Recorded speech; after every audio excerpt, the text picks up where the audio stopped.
여보, 시어머님한테서 시골 냄새 너무 심하게 난다. 된장하고 반찬 갖다 주시겠다고 오셨다면서 씻고 들어오시라고 했는데 그냥 들어오시려고 하시네. 오늘은 밖에서 좀 계셔야겠어. 자기야, 무슨 소리야? 우리 엄마가 새벽부터 일어나셔서 매주 숙성된 거로 된장 담그시고 우리 반찬 걱정돼서 김장까지 담가 오셨는데 농사일까지 도와주시려고 이 나이에 떼약 끝에서 일하시다 들어오시는데 그게 할 말이야? 여보도 맡아봐. 얼마나 냄새 심한지. 된장 냄새랑 시골 냄새가 섞여서 더 심하잖아. 집안에 뵈면 며칠 동안 빠지지도 않을 거야. 내가 이렇게 깨끗하게 관리하는 집인데. 자기야, 지금 우리 엄마를 뭘로 보는 거야? 엄마가 얼마나 깔끔하신 분인데 우리 먹을 반찬 하나라도 더 챙겨주시려고 이 추운 날 버스 2번이나 갈아타고 오셨잖아. 여보, 솔직히 말해서 나도 답답해. 시어머님이 우리 집에 오실 때마다 이런 냄새 때문에 스트레스 받는 게 한두 번이 아니야. 반찬이고 뭐고 그냥 우리끼리 살자. 자기야, 제발 정신 차려. 어머님 연세가 어떻게 되시는데 우리 결혼할 때 어머님이 얼마나 좋아하셨는지 벌써 잊었어? 매주 이렇게 반찬 챙겨주시고. 여보, 결혼 전이랑 지금이랑 달라. 이제는 우리 집에서 우리 식구끼리만 살고 싶어. 된장이랑 반찬은 마트에서 사 먹으면 되잖아. 자기야, 이러다가 진짜 큰일 날래? 우리 어머님을 이렇게 냄새난다고 내쫓는 게 말이 되는 소리야? 어머님 정성이 담긴 된장하고 반찬을. 그날은 바람이 무척 차가웠습니다. 겨울의 시작을 알리는 찬바람이 뼛속까지 파고드는 날이었습니다. 저는 며느리의 말을 듣고 밖에 서 있었습니다. 처음에는 잠깐이겠지 했습니다. 하지만 시간이 흐를수록 추위는 더해만 갔고 햇살은 점점 희미해져 갔습니다. 안녕하십니까. 저는 올해 72 박순자입니다. 제 이야기를 시작하기 전에 구독과 좋아요, 그리고 알림 설정까지 부탁드립니다. 앞으로 들려드릴 제 이야기가 여러분의 가정에도 좋은 교훈이 되었으면 합니다. 마당 한켠에 놓인 나무 의자에 앉아 있었지만 차가운 바람에 몸이 덜덜 떨렸습니다. 아들이 출근한 후 며느리는 창문을 닫아버렸습니다. 제가 보이지 않는 곳으로 커튼도 쳐버렸습니다. 손끝이 얼어 들어갔습니다. 내복을 입고 있었지만 한겨울의 찬바람은 용서 없이 몸을 파고들었습니다. 농사일을 하느라 땀에 젖은 옷이 차갑게 식어가면서 더욱 춥게 느껴졌습니다. 며느리야, 문 좀 열어줘. 떨리는 목소리로 여러 번 불렀지만 대답은 없었습니다. 화장실이라도 가고 싶었지만 그럴 수도 없었습니다. 집 안에는 며느리가 틀어놓은 TV 소리만 들렸습니다. 시간이 흐를수록 추위는 더해만 갔습니다. 해가 저물기 시작하자 바람은 더욱 매서워졌습니다. 제 나이 70이 넘어 이런 추위를 견디는 것이 쉽지 않았습니다. 하지만 어쩔 수 없었습니다. 아들이 퇴근할 때까지 기다려야 했습니다. 그 생각을 하니 눈물이 났습니다. 제가 그렇게 정성껏 키운 아들의 집에서 이렇게 추위에 떨어야 한다는 게 믿기지 않았습니다. 손가락이 곱아들어가기 시작했습니다. 이제는 제대로 움직일 수조차 없었습니다. 입술은 파래졌고 이가 딱딱 부딪혔습니다. 농사일에 지친 허리는 더욱 아파왔습니다. 아들아, 어서 돌아오렴. 떨리는 목소리로 중얼거렸습니다. 하늘은 점점 어두워져 갔고 저녁의 추위는 더욱 매서웠습니다. 제가 언제부터 여기 있었는지도 모를 정도로 시간이 흘렀습니다. 마당의 나무십들이 바람에 흩날렸습니다. 그 소리가 마치 누군가의 흐느낌처럼 들렸습니다. 어쩌면 그건 제 마음속 깊은 곳에서 울리는 소리였는지도 모릅니다. 차가운 바람을 맞으며 앉아 있다 보니 옛 생각이 났습니다. 아들이 6살 때부터 남편과 함께 장사를 시작했던 그때가 떠올랐습니다. 순자야, 나 혼자 일해서는 아들 공부시키기가 버거울 것 같아. 같이 장사라도 해볼까? 남편이 그렇게 말했을 때 저는 망설임 없이 고개를 끄덕였습니다. 새벽 3시면 남편과 함께 수산시장으로 달려갔습니다.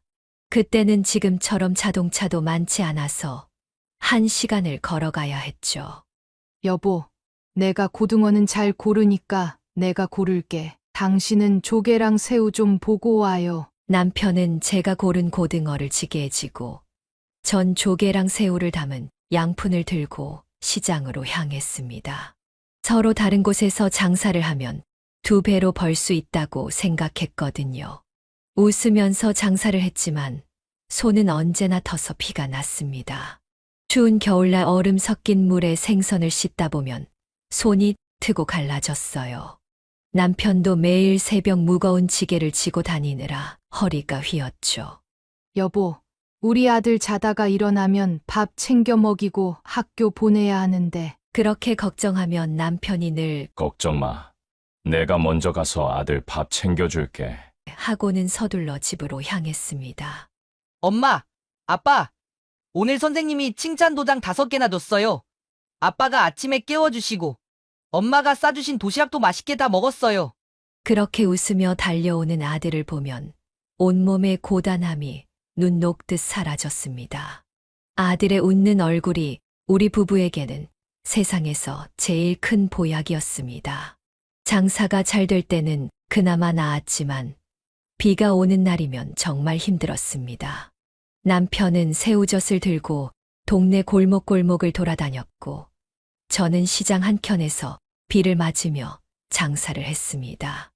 여보, 오늘은 장사가 잘 안 되네. 하지만 우리 아들 우유값은 벌었으니까 괜찮아요. 그렇게 서로를 위로하며 하루하루를 버텼습니다. 남들은 우리 부부가 고생한다고 했지만 우린 고생이라고 생각하지 않았습니다. 우리 아들이 잘 자라는 모습을 보는 게 그저 행복했으니까요.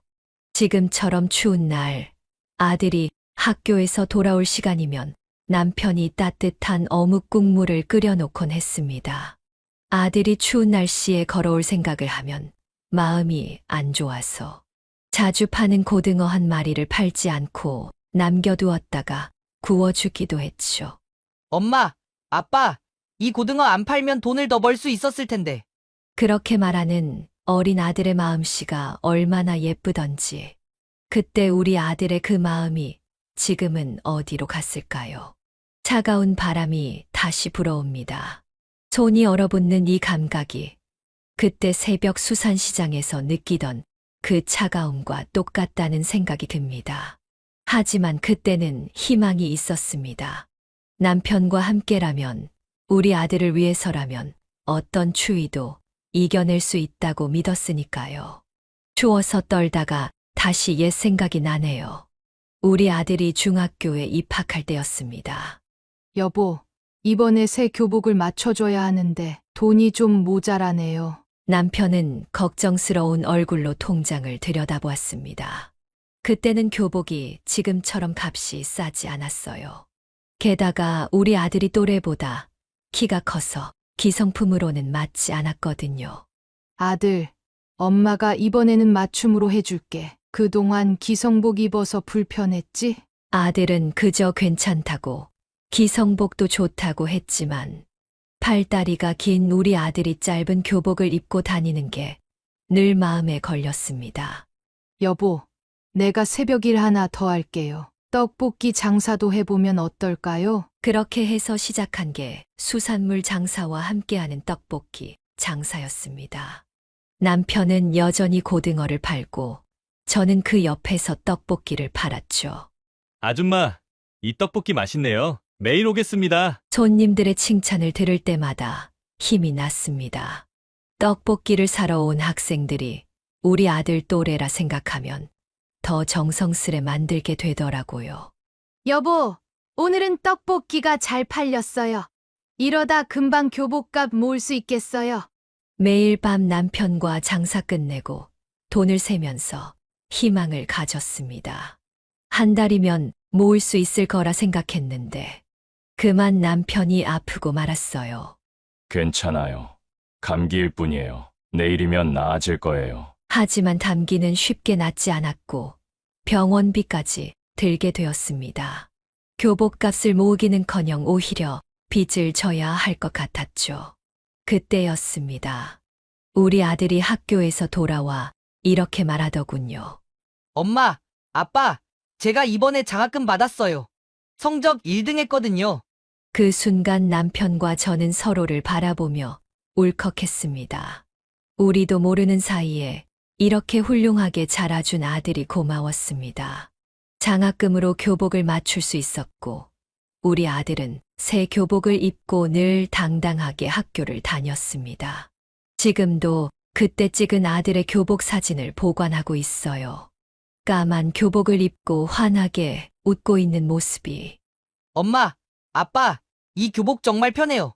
제가 열심히 공부해서 나중에 꼭 은혜 갚을게요. 그때 우리 아들의 그 해맑은 미소와 순수한 마음이 아직도 생생합니다. 그 모습을 보며 남편과 저는 더 열심히 살아야겠다고 다짐했죠. 우리 아들을 위해서라면 어떤 어려움도 이겨낼 수 있을 것 같았으니까요. 우리 아들이 고등학생이 됐을 때 성적은 중3위권이었지만 친구들 사이에서 인기가 참 많았어요. 여보, 오늘 우리 아들 담임 선생님께 전화 왔어요. 우리 아들 반장시키라고 하시네요. 우리 아들이요? 공부는 그럭저럭인데, 아니, 선생님 말씀이 우리 아들처럼 책임감 있고 성실한 학생이 없다고 하시네요. 친구들하고도 잘 어울리고. 그 말을 듣고 남편과 저는 얼마나 뿌듯했는지 몰라요. 공부 잘하는 것보다 더 중요한 게 있다는 걸 그때 깨달았죠.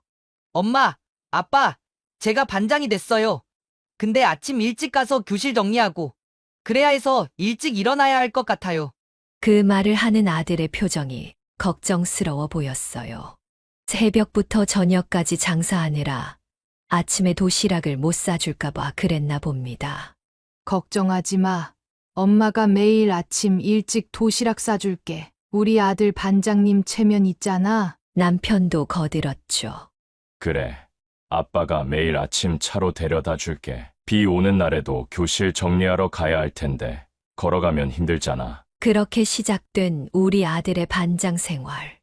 매일 아침 일찍 일어나 교실 청소하고 저녁 늦게까지 남아서 학급 회의하고 학교 행사 준비하느라 바빴죠. 아들아, 너무 무리하는 거 아니니? 공부할 시간은 있어? 괜찮아요, 엄마. 제가 반장이잖아요. 친구들이 저를 믿고 뽑아줬는데 책임감 있게 해내고 싶어요. 그 말을 듣고 있으면 가슴이 뭉클했어요. 우리 부부가 장사하면서 배운 게 있다면 성실함과 책임감이었는데 그게 아들에게도 고스란히 전해진 것 같아 뿌듯했죠. 3년 내내 반장을 하면서 우리 아들은 참 많이 성장했어요. 말수가 적던 아이가 학급 친구들 앞에서 의견을 조율하고 선생님과도 당당하게 의견을 나누는 모습을 보면서 놀라기도 했죠. 선생님이 우리 아들 보고 뭐라고 하셨는지 알아요? 성적은 최상위권이 아니어도 리더십만큼은 최고래요. 다른 반 선생님들도 우리 반 부러워하신대요. 남편의 그 말에 저는 장사하다 쌓인 피로가 싹 날아가는 것 같았어요. 졸업식 날 교장 선생님께서 우리 아들에게 모범 학생상을 주시면서 이런 말씀을 하셨죠. 이 학생은 3년 동안 한 번도 지각하지 않았고 반장으로서 책임감 있게 친구들을 이끌었습니다. 성적 때문에 자신감을 잃은 친구들을 늘 다독여주고 학급 분위기를 밝게 만드는 데 크게 기여했습니다. 그 말씀을 듣는데 눈물이 났어요. 남편은 연신 콧날을 훔치고 우리가 장사하느라 바빠서 신경도 많이 못 써줬는데 이렇게 훌륭하게 자라준 우리 아들이 그저 고마웠습니다. 성현이가 고등학교를 졸업하고 취업을 준비한다고 했을 때 처음에는 좀 놀랐어요. 엄마, 아빠, 저 대학은 안 갈래요. 제가 실무적인 걸 더 잘하는 것 같아서. 그날 밤 남편은 성현이와 오랫동안 이야기를 나눴습니다. 성현아, 정말 이게 내가 원하는 거니? 네, 아빠. 제가 반장하면서 느낀 게 있어요. 저는 공부보다는 사람들이랑 어울리고 실제로 무언가를 해내는 게 더 잘 맞더라고요. 아들의 당찬 모습에 남편도 저도 더는 말릴 수가 없었죠. 오히려 우리 성현이가 자신의 길을 스스로 찾아가는 모습이 대견했습니다. 여보, 우리 성현이 정말 어른이 됐네요. 그러게요. 벌써 이렇게 컸네요. 성현이는 취업학원에 다니기 시작했어요. 회계 자격증을 따겠다고 열심히 공부했죠. 학원비는 우리가 대주겠다고 했지만 성현이는 고깔 모자를 쓰고 편의점 알바를 시작했어요. 엄마, 걱정하지 마세요. 제가 벌어서 학원비 낼 거예요. 엄마, 아빠는 이제 좀 쉬세요. 그 말을 들을 때마다 가슴 한켠이 찡했어요.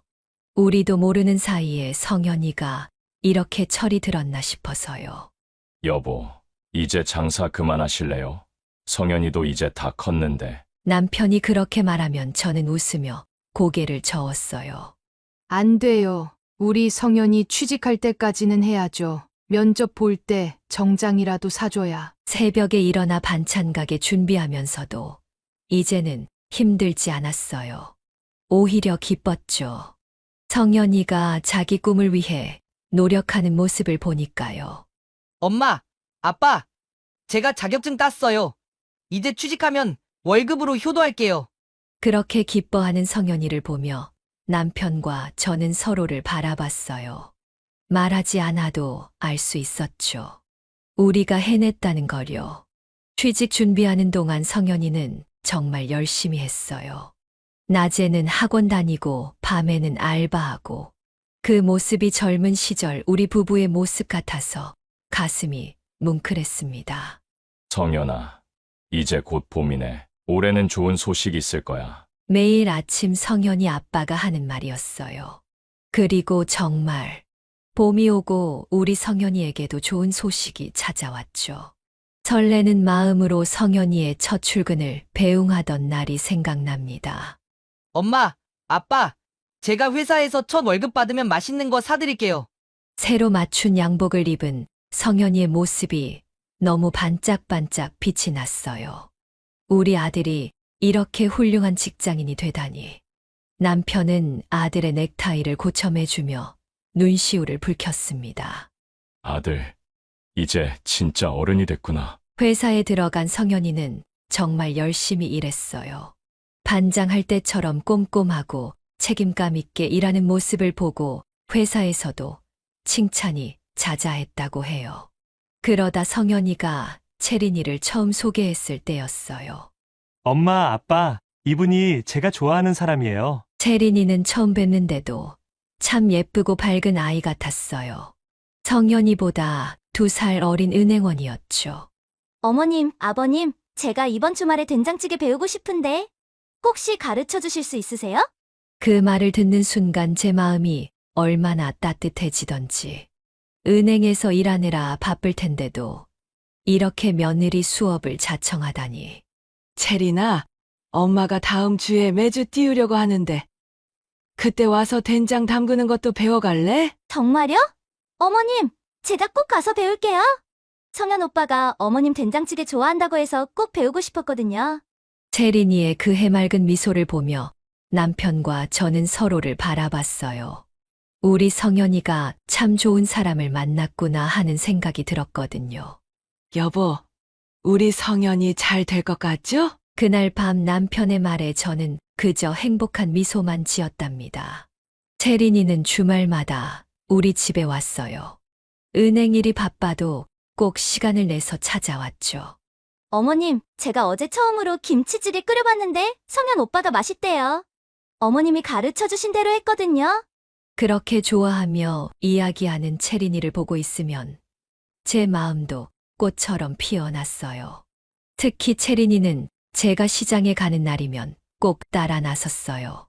어머님, 제가 장바구니 들게요. 어머님은 좀 편하게 다니세요. 아이고, 은행에서 일하느라 손 예쁜데 이런 거 들면 어떡해. 괜찮아요, 어머님. 제가 나중에 시집가서도 이렇게 해야 할 일인데 미리 배워둬야죠. 그렇게 말하며 웃는 채린이의 모습이 얼마나 이쁘던지. 어느 날은 성현이가 야근한다고 해서 채린이 혼자 우리 집에 왔어요. 어머님, 아버님, 제가 오늘은 떡볶이를 해드리고 싶어요. 성현 오빠가 어머님 떡볶이 진짜 맛있다고 했거든요. 남편은 그날 채린이가 끓여준 떡볶이를 먹고 연신 엄지손가락을 지켜 세웠죠. 체리나, 이거 우리 집 떡볶이랑 똑같은 맛이다. 정말요? 아버님이 그렇게 말씀해 주시니까 너무 기뻐요. 제가 어머님께 배운 대로 했거든요. 명절 때는 더 기특했어요. 추석 전날 채린이가 퇴근하고 우리 집에 와서 밤늦게까지 송편을 빚는 거예요. 체리나, 내일 일찍 나와도 되는데. 어머님, 전 이게 더 좋아요. 어머님이랑 이렇게 같이 있으면 마음이 편해요. 우리 엄마는 일찍 돌아가셔서 어머님이 이렇게 잘해주시니까 너무 감사해요. 그 말을 듣는 순간 저도 모르게 눈물이 났어요. 채린이를 꼭 안아주었죠. 우리 며느리가 될 사람이 이렇게 착하니 얼마나 좋아. 남편도 그날 밤 둘이 있을 때 그러더군요. 여보, 우리 성현이 복 받았어요. 체린이 같은 며느리들이면 우리가 늙어서도 걱정 없겠어요. 그때까지만 해도 우리는 알 수 없었죠. 결혼하고 나서 채린이가 이렇게 달라질 줄은. 성현이와 채린이의 결혼식은 정말 아름다웠어요. 채린이가 웨딩드레스를 입고 저희 부부에게 인사를 올릴 때는 얼마나 눈물이 나던지. 어머님, 아버님, 이제 진짜 딸이 되었네요. 앞으로 잘 부탁드려요. 그런데 결혼식이 끝나고 얼마 지나지 않아서부터였을까요? 채린이의 모습이 조금씩 달라지기 시작했어요.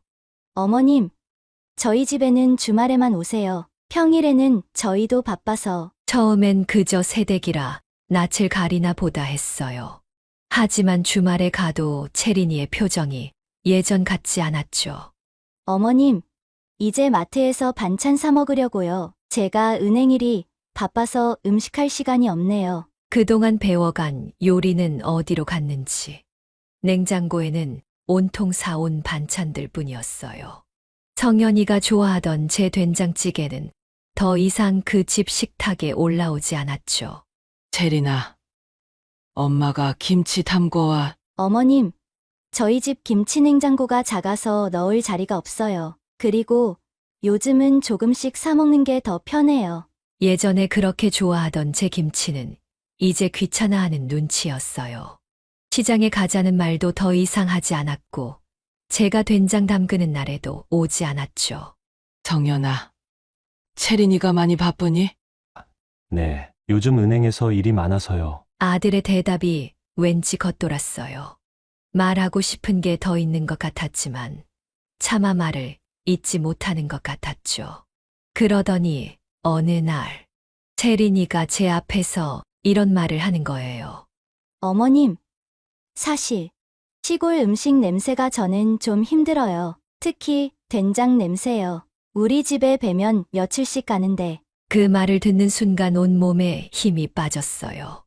예전에 그렇게 열심히 배우던 된장찌개, 그렇게 맛있다며 먹던 김치, 그게 다 거짓이었나 싶어서 남편은 그날 밤 한숨만 쉬었어요. 여보, 우리가 너무 채린이를 몰랐던 걸까요? 아닐 거야. 우리가 기다려주자. 그날 아침 저는 새벽 5시에 일어났어요. 어제 숙성이 끝난 된장과 김치를 성현이네에 갖다 주려고 말이죠. 여보, 이렇게 추운데 오늘은 가지 말지. 남편이 걱정스러운 목소리로 말했지만 저는 고개를 저었어요. 성현이가 어릴 때부터 우리 집 된장찌개를 제일 좋아했잖아요. 채린이도 이제 마음이 좀 풀렸을 거예요. 버스를 2번 갈아타고 성현이네 아파트에 도착했을 때는 8시가 되어가고 있었어요. 성현이는 이미 출근했을 시간. 채린이는 아직 출근 전일 거라고 생각했죠. 인터폰을 누르자 채린이의 목소리가 들려왔어요. 어머님, 이렇게 아침 일찍 오시면 곤란해요. 채린아, 엄마가 된장 좀 가져왔어. 성현이가 좋아하는 거라. 현관문이 열리고 채린이가 나왔어요. 제가 들고 있던 된장 단지를 쳐다보더니 표정이 싸늘하게 변했죠. 어머님, 이제 그만하시죠. 시골에서 지저분하게 담근 된장이랑 반찬들, 앞으로 우리 집에 가져오지 마세요. 이런 거 들고 올 거면 우리 집 앞으로 오지도 마시고요. 체리나, 전 이만 가볼게요. 어머님도 이제 가세요. 체린이는 제 눈물 고인 얼굴은 보지도 않은 채 돌아서서 횡하니 가버렸어요. 손에 든 된장 단지가 그렇게 무거워진 적은 없었어요. 그렇게 저는 밖에 서 있게 됐습니다. 처음에는 곧 체린이가 마음을 돌려 돌아오겠지 하고 기다렸어요. 하지만 시간이 흘러도 아무도 오지 않았죠. 추위가 점점 더 매서워졌어요. 손에 들고 있던 된장 단지가 얼음장처럼 차가워졌고 발가락은 이미 감각이 없어졌는데도 저는 계속 서 있었어요. 어쩌면 체린이가 마음을 돌려 돌아올지도 모른다고 생각하면서 그렇게 6시간이 흘렀습니다. 아, 지금도 그 차가운 바람이 뼛속까지 스며드는 것 같아요. 하지만 몸이 시린 것보다 제 마음이 더 시리네요. 내가 정성껏 키운 아들의 집 앞에서 이렇게 서 있어야 한다는 게 말이죠. 해가 뉘엿뉘엿 저물어갈 무렵 성현이가 퇴근하고 돌아왔어요. 겨울이라 하늘이 벌써 어두워지기 시작하고 있었죠. 차가운 바람이 더욱 매서워질 때였습니다. 엄마, 여기서 뭐 하고 계세요? 성현이는 저를 보자마자 깜짝 놀라 달려왔어요. 제 손이 얼음장처럼 차가워진 걸 만지더니 얼굴이 새하얗게 변했죠. 이렇게 차가우신데, 엄마, 빨리 들어가요. 제가 모시고 들어갈게요. 성현이는 제 손에서 된장 단지를 받아들고 다른 한 손으로는 제 어깨를 감싸 안았어요. 아들의 따뜻한 손이 닿자 그제서야 제가 얼마나 추위에 떨고 있었는지 느낄 수 있었어요. 성현아, 체린이가. 지금은 들어가시는 게 먼저예요. 엄마 손이 얼음장 같아요. 성현이는 서둘러 현관문을 열고 저를 안으로 모셨어요. 온기가 가득한 집 안으로 들어서자 그제서야 제 몸이 풀리는 것 같았죠. 엄마, 여기 앉으세요. 제가 따뜻한 물 데워 드릴게요. 아들은 저를 소파에 앉히고 담요를 덮어주었어요. 그러다 문득 제가 들고 있던 된장 단지를 발견했나 봐요. 이거 엄마가 담그신 된장인가요? 성현이의 목소리가 떨렸어요. 아들은 된장 단지를 내려놓고 제 손을 양손으로 꼭 잡았죠. 엄마 이런 추운 날 왜 이렇게 얼마나 오래 계셨어요? 아들의 눈에 눈물이 고였어요. 저는 그런 아들의 손을 가만히 쓰다듬었죠. 괜찮아. 성현아, 엄마는 괜찮아. 어떻게 괜찮으세요? 엄마 손이 이렇게 차가운데 앞으로는 절대로 성현이는 끝내 말을 잇지 못하고 흐느끼고 말았어요. 그 모습을 보니 제 눈에도 눈물이 맺혔습니다. 따뜻한 물을 데워 온 아들이 제 손을 물에 담그며 조심스레 녹여주었어요. 어릴 적 제가 성현이에게 해주던 것처럼 이제는 아들이 저에게 그렇게 해주고 있었죠. 창밖으로 어둠이 내려앉기 시작했어요. 마당 가로등 불빛이 희미하게 켜졌지만 이제 그 추위는 저에게 닿지 않았습니다. 우리 아들의 따뜻한 마음이 저를 감싸고 있었으니까요. 저녁 9시가 되어서야 체린이가 돌아왔어요. 여보, 나 왔어. 체린이의 말끝이 흐려졌어요. 성현이가 어둠 속에서 소파에 앉아 있었거든요. 여보, 왜 이렇게 어두운데 혼자. 자기는 어떻게 그럴 수 있어? 성현이의 목소리가 떨렸어요. 그게 무슨. 우리 엄마를 어떻게 그렇게 할 수 있어? 추운 겨울날 밖에 서 계시게. 여보, 나도 할 말 있어. 그 시골 냄새, 난 정말 못 참겠어. 된장, 김치. 매번 이러기야? 시골 냄새. 자기가 지금 그게 할 소리야? 성현이가 벌떡 일어났어요. 여보, 화내지 마. 나도 내 입장이 있잖아. 매번 그 냄새나는 반찬이랑. 자기는 정말 우리 엄마가 뭘로 보여? 그 반찬이 뭔지 알아? 그게 다 엄마 정성이야. 여보, 나도 알아. 하지만 이제 우리는. 뭘 안다는 거야? 자기는 아무것도 몰라. 엄마가 새벽부터 일어나서 우리 반찬 하시는 거, 우리 걱정하시는 거. 자기는 그런 거 하나도 몰라. 그래, 난 몰라. 난 그런 시골 생활 해본 적 없으니까. 이해도 안 되고 적응도 안 돼. 자기, 엄마 손 보긴 했어? 반찬 담그시느라 다투고 갈라진 거 보긴 했냐고.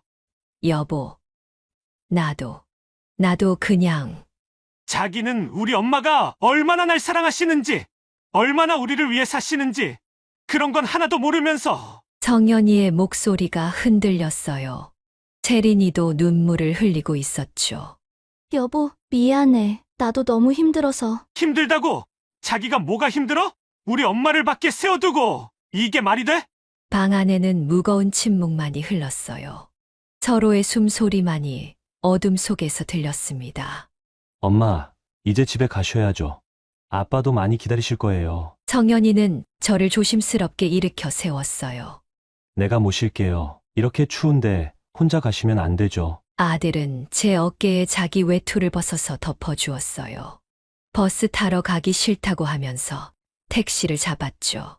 오늘은 택시 타고 가요. 엄마 몸이 너무 차가우신데. 택시 안에서 성현이는 제 손을 꼭 잡고 있었어요.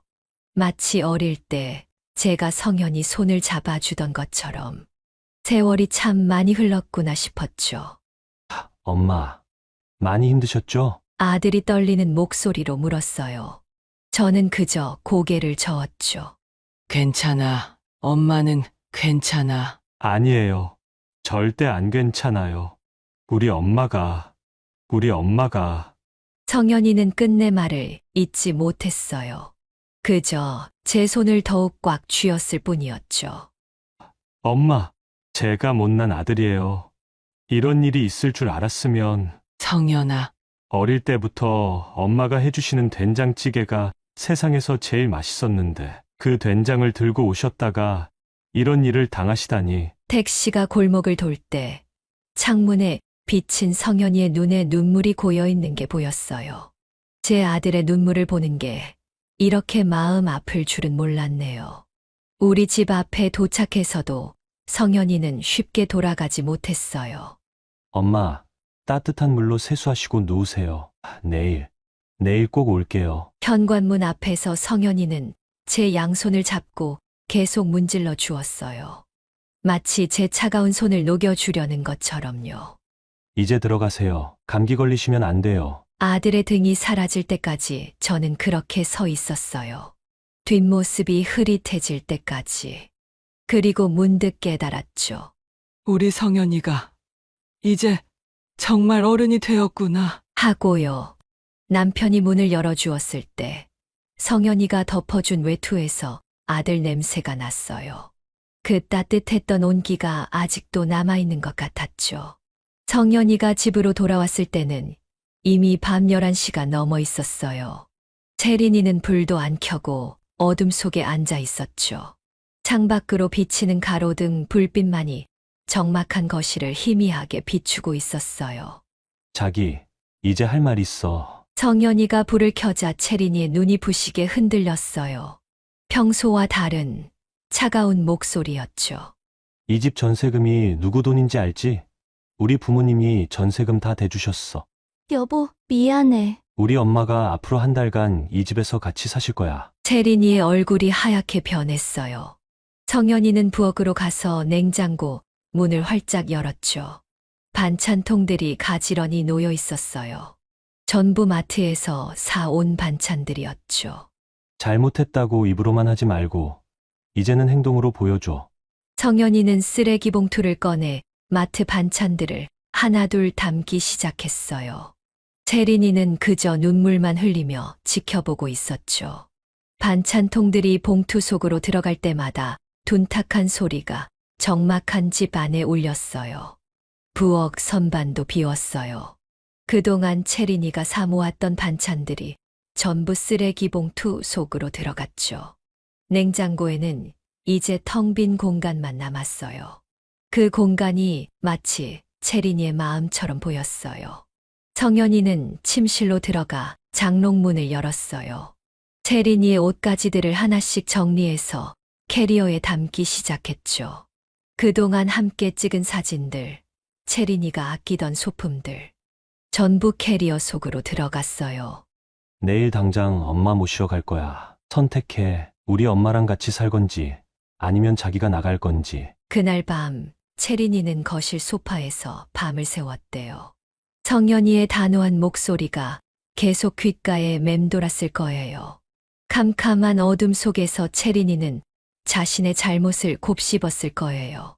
텅 빈 냉장고처럼 그녀의 마음도 텅 비어 있었겠죠. 이제서야 자기가 저지른 일이 얼마나 큰 잘못인지 깨달은 걸까요? 창밖에서는 여전히 찬바람이 불고 있었어요. 그 바람 소리가 마치 오늘 제가 겪었던 시간을 떠올리게 하는 것만 같았죠. 그날 밤 남편과 저는 평소처럼 잠자리에 들었어요. 하지만 이상하게 몸이 떨리고 열이 나는 것 같았죠. 여보, 괜찮아요? 남편이 제 이마에 손을 대보더니 깜짝 놀랐어요. 이마가 너무 뜨거워요. 병원에 가봐야 할 것 같은데. 저는 별일 아니라고 그냥 자면 괜찮아질 거라고 했어요. 하지만 한밤중에 갑자기 온몸에 한기가 들고 숨쉬기가 힘들어졌죠. 119 불러야겠어요. 남편의 다급한 목소리가 들리는가 싶더니 그대로 의식이 흐려졌어요. 눈을 떴을 때는 이미 병원 응급실이었어요. 의사 선생님 말씀으로는 심한 감기와 함께 폐렴 초기 증상이 있다고 하더군요. 어르신, 장시간 추위에 노출되셨나요? 의사 선생님의 물음에 성현이가 달려와 제 손을 잡았어요. 엄마, 제가 잘못했어요. 제가 성현이는 의사 선생님께 오늘 있었던 일을 모두 털어놓았어요. 그제서야 의사 선생님의 표정이 안타까워지셨죠. 입원하셔서 며칠간 치료받으셔야겠습니다. 연세가 있으신 분이 이렇게 추위에 오래 계시면 위험할 수 있어요. 병실로 옮겨지는 동안에도 성현이는 계속 제 손을 잡고 있었어요. 하지만 채린이의 모습은 보이지 않았죠. 이틀이 지났을까요? 성현이는 매일 아침 일찍 와서 저녁 늦게까지 병실을 지켰어요. 엄마, 빨리 나으세요. 제가 다 잘못했어요. 채린이한테 연락했는데 받지도 않고 병문안도 오지 않아요. 하지만 엄마만 나으시면 됐어요. 엄마만 나으시면. 아들의 흐느끼는 소리를 들으며 저는 생각했어요. 우리 성현이가 이렇게 힘들어하는데 며느리는 왜 병문안 한번 오지 않는 걸까? 창밖으로 보이는 하늘이 점점 흐려지더니 눈이 내리기 시작했어요. 그 차가운 눈을 보며 문득 생각했죠. 과연 채린이의 마음도 이 겨울처럼 차갑기만 한 걸까요? 일주일 동안 병원 생활을 하면서 성현이는 하루도 빠짐없이 병원을 찾았어요. 회사 일도 있을 텐데 아침 일찍 와서 제게 죽을 먹여주고 출근했다가 퇴근하자마자 다시 병원으로 달려왔죠. 엄마, 오늘은 미역국 끓여왔어요. 제가 끓인 거라 맛이 없을 수도 있는데. 서툴게 끓인 미역국이었지만 제겐 세상에서 제일 맛있는 미역국이었어요. 성현이가 며칠 동안 유튜브 보면서 연습했다는 걸 나중에야 알았죠. 아들, 이제 그만 집에 가서 쉬어. 아니에요. 제가 여기 있을게요. 엄마 옆에서 잘 거예요. 불편한 의자에서 꾸벅꾸벅 조는 아들을 보면서 마음이 아팠어요. 어릴 때는 제가 아들 옆에서 밤을 새웠는데 이제는 아들이 저를 위해 밤을 새우고 있었죠. 간호사 선생님들도 성현이를 참 예뻐하셨어요. 어머니, 아드님이 정말 효자시네요. 요즘 세상에 저렇게 부모님 간호하는 자녀 보기 힘든데. 채린이는 일주일 동안 한 번도 병원에 오지 않았어요. 전화도 문자도 없었죠. 아들이 와 있을 때는 내색하지 않았지만 혼자 있을 때면 자꾸 생각이 났어요. 결혼식 날 그렇게 예쁘게 절하던 며느리가 어떻게 이럴 수 있을까? 된장 담그는 법도 배우겠다고 김치도 같이 담그자고 하던 그 며느리가 맞나 싶었죠. 시골 냄새가 난다고, 제가 정성껏 담근 된장이 냄새 난다고, 추운 겨울날 문 밖에 서 있으라니. 그 생각을 하면 자꾸 가슴 한켠이 시려왔어요. 이제는 며느리라고 부르기도 미안한 마음이 들었죠. 밤이면 병실 창밖으로 보이는 달을 바라보곤 했어요. 어릴 적 성현이가 아플 때면 밤새 달을 보며 기도했던 것처럼. 하지만 이번엔 제 마음속에 든 서운함을 달빛이 녹여주진 못했어요. 간호사 선생님들이 면회객 명단을 확인하러 올 때면 괜히 며느리 이름을 찾게 되더라고요. 하지만 그 명단 어디에도 채린이의 이름은 없었죠. 어머님, 아드님 와 계실 때 밥도 잘 드시고 표정도 밝으시더니 혼자 계실 때는 왜 이리 우울해 보이세요? 간호사 선생님의 말씀에 그저 웃으며 고개를 저었어요. 어떻게 말씀드리나요? 내 며느리가, 그토록 예뻐했던 며느리가 이럴 줄은 몰랐다고. 옆 병실에는 매일같이 며느리가 찾아와 시어머니를 살뜰히 보살피는 모습이 보였어요. 된장찌개 냄새가 병실 복도에 가득할 때면 그게 그렇게 부러울 수가 없었죠. 어머님, 이제 곧 퇴원하시는데 좋으시죠? 간호사 선생님의 말씀에 제 마음은 더욱 무거워졌어요. 퇴원. 그 말은 곧 성현이 집으로 가야 한다는 뜻이니까요. 그 집에는 채린이가 있을 텐데, 과연 제가 그 집에서 편히 쉴 수 있을까요? 병실 창밖으로 보이는 하늘은 여전히 차가웠어요. 채린이의 마음처럼. 그리고 이제는 제 마음도 그렇게 차가워져 가고 있었네요. 퇴원하는 날, 성현이가 저를 집으로 데리고 왔어요. 자기 집으로요. 엄마, 이제부터 우리 집에서 지내세요. 몸 완전히 나으실 때까지는 여기 계셔야 해요. 현관문을 열고 들어서는데 집 안이 깨끗하게 정리되어 있었어요. 성현이가 어제 퇴근하고 밤늦게까지 청소했다고 하더군요. 엄마 방은 여기예요. 제가 침대도 새로 샀어요. 제 방이 된 곳은 성현이의 서재였어요. 책상과 책장은 다 치우고 대신 침대와 옷장을 들여놓았더군요. 여기 수건이랑 세면도구도 다 새로 준비해뒀어요. 엄마가 좋아하시는 바디워시도 사뒀고. 성현이는 마치 제가 불편할까봐 조마조마한 듯 이것저것 설명했어요. 아들, 이렇게까지 하지 않아도. 아니에요. 당연히 해야죠. 부엌으로 가보니 냉장고가 새로운 반찬들로 가득했어요. 제가 평소에 해주던 반찬들을 성현이가 직접 사다 놓은 거였죠.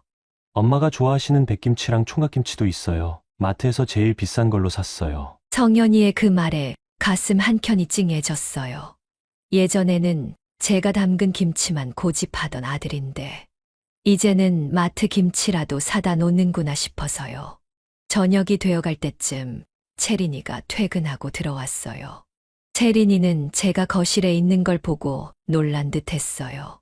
성현이는 채린이를 보자마자 차갑게 말했죠. 엄마 여기서 당분간 지내실 거야. 자기 방해하지 말고 신경 쓰지 마. 채린이는 아무 말도 하지 않고 자기 방으로 들어가 버렸어요. 문을 닫는 소리가 유난히 크게 들렸죠. 밤이 되니 이상한 기분이 들었어요. 내 아들의 집인데 왜 이렇게 남의 집 같은 걸까요? 채린이의 숨소리가 들릴 것만 같아 뜬 눈으로 밤을 지새웠답니다. 이렇게 성현이 집에서 지내게 되니 그날의 일이 자꾸 떠올랐어요. 엄동설 안에 저를 무려 6시간이나 밖에 세워뒀던 며느리. 그것도 모자라 제가 폐렴으로 일주일이나 입원했는데 병문안 한 번 오지 않았던 며느리. 엄마, 이거 드세요. 성현이가 내민약을 먹으면서도 화가 치밀어 올랐어요. 내가 뭘 그렇게 잘못했다고. 정성스레 담근 된장 갖다 주러 온 게 그렇게 잘못된 일이었나. 그런데 며칠을 지켜보니 이상한 점을 발견하게 됐어요. 채린이가 의외로 완벽한 며느리더군요. 아침마다 성현이 출근할 때면 현관문 앞에서 넥타이를 매만져주고 구두도 정성스레 닦아놓더라고요. 저녁에는 피곤할 텐데도 성현이가 좋아하는 요리를 매일 해놓고 여보, 오늘은 미역국이에요. 어제 회사에서 스트레스 받았다고 하니까 보양식 해놨어. 어느 날은 성현이가 감기 기운이 있다고 하니까 밤늦게 약국 다녀오면서 과일이랑 영양제까지 사와서는 정성스레 다려주더라고요. 집 안 곳곳에는 채린이의 세심한 손길이 닿아 있었어요. 매일매일 먼지 하나 없이 깨끗하게 관리하고 빨래도 늘 향긋하게. 직장일로 바쁠 텐데도 집안일은 하나도 소홀히 하지 않았어요. 성현이를 향한 사랑이 느껴지는 그런 모습들이었죠. 이웃들도 채린이를 참 좋아하더라고요. 어머님, 우리 동며느님 복 받으셨어요. 얼마나 예의 바르고 싹싹한지. 엘리베이터에서만 봐도 늘 밝게 인사하시고. 그런 말을 들을 때마다 제 마음이 더욱 복잡해졌어요.